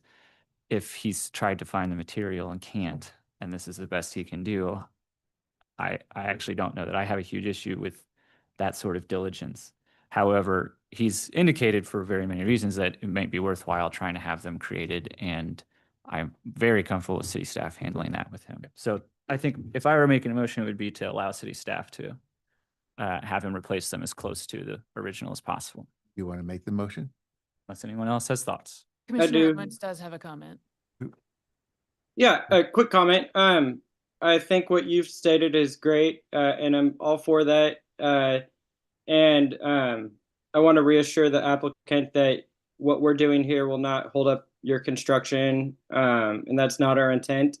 I just want to say that along with working with city staff, I think the two railings that we're looking at, if we can say it, I think they need to match each other at a minimum. I think it'd be best if they all match throughout the whole building. But your point of the material being lost to a fire is a good point. But I think that those two new spindle area, two balconies repaired, they need to match each other at a minimum, and we can leave it all to city staff. I'm happy to do that. I can 100% change the spindles, make them right for the top balcony, middle balcony. If we can speak on that, I don't know if we can, but if I'm able to speak on that, I'll be happy to put those same spindles in there. That would be seem like it'd great. Beautiful. Probably good to do at the same time, but I think we only have the top in front of us. That's right. but- Yeah. Commissioner Mack. All right, I will make a motion. In case number CH-DR-2025-00055 concerning 531 Gladstone Boulevard in the Scarrett Point Historic District, I move that the commission issue a certificate of appropriateness for the replacement of the top, I don't want to say right, but is that which direction is that? East? South? South. Thank you. The top south railing to be as close to the railing that was there before the fire, and that the applicant work with city staff to achieve that. To keep it with the secretary. Oh, sorry about the secretary. Yeah. So that it'll be as in conformance, as close to conformance as possible with standards, Secretary of Interior standards 2, 6, and 9. Thank you. Thank you. Is there a second? Second. Second by Commissioner Bibbins. Commissioner Legg, Aye. Commissioner Owens, Aye. Commissioner Bibbins, Aye. Commissioner Boley, Commissioner Maggart. Aye. And I also vote aye. So you are voted, you're given the certificate of appropriateness to replace those. And we thank you for your effort with this building. It's definitely worth savings, and we're glad you're doing it. It's been a very expensive project, but we're getting closer every day. If I may ask, is there a possibility, where do we go from here? I know you said work with city staff. Do I need to basically just change the change the spindles that we talked about, get them correct, do that on the second floor, take a picture of it, send it in, kind of through that whole Tyler technology that I get my permits through? Am I correct by saying that? I think staff will work with you to get Okay. their permits done even before you complete the project on the balcony. And we only have purview over the third floor balcony right now. We're advocating that you consider doing the second floor also. Sure. But that's up to you. I Just think reach out to Brad and he'll give you direction Yeah. on what the next steps are. Yeah. Yeah. We'll work with you. Just follow up with us after the meeting. Okay, great. You know, it was Brad, right? I'm sorry. Or Tessa's the one that actually been working with, so she'll probably work with you. Oh, great. Okay, thank you. and again, we appreciate your saving this building. Thank you. Absolutely. They wanted to tear it down and we just didn't. So worked out well. Thank you. We all thank you for that. Absolutely. Mr. Wolf, is there anything else on the agenda today? Nope. I think that's our regular business. So Okay, I think that Commissioner Legg needs to go, so let's have a motion to adjourn. So moved. So moved by Commissioner Maggart, Commissioner Second. Boley, second. Okay, Commissioner Owens, Commissioner Legg, Commissioner Bibbins, and I also say aye. We are adjourned. See you guys next week. No. No, we don't have one next week. No meeting next week. I will send Oh. a reminder for everyone that we are not meeting next week. We were able to get everything on today or September's docket. Okay.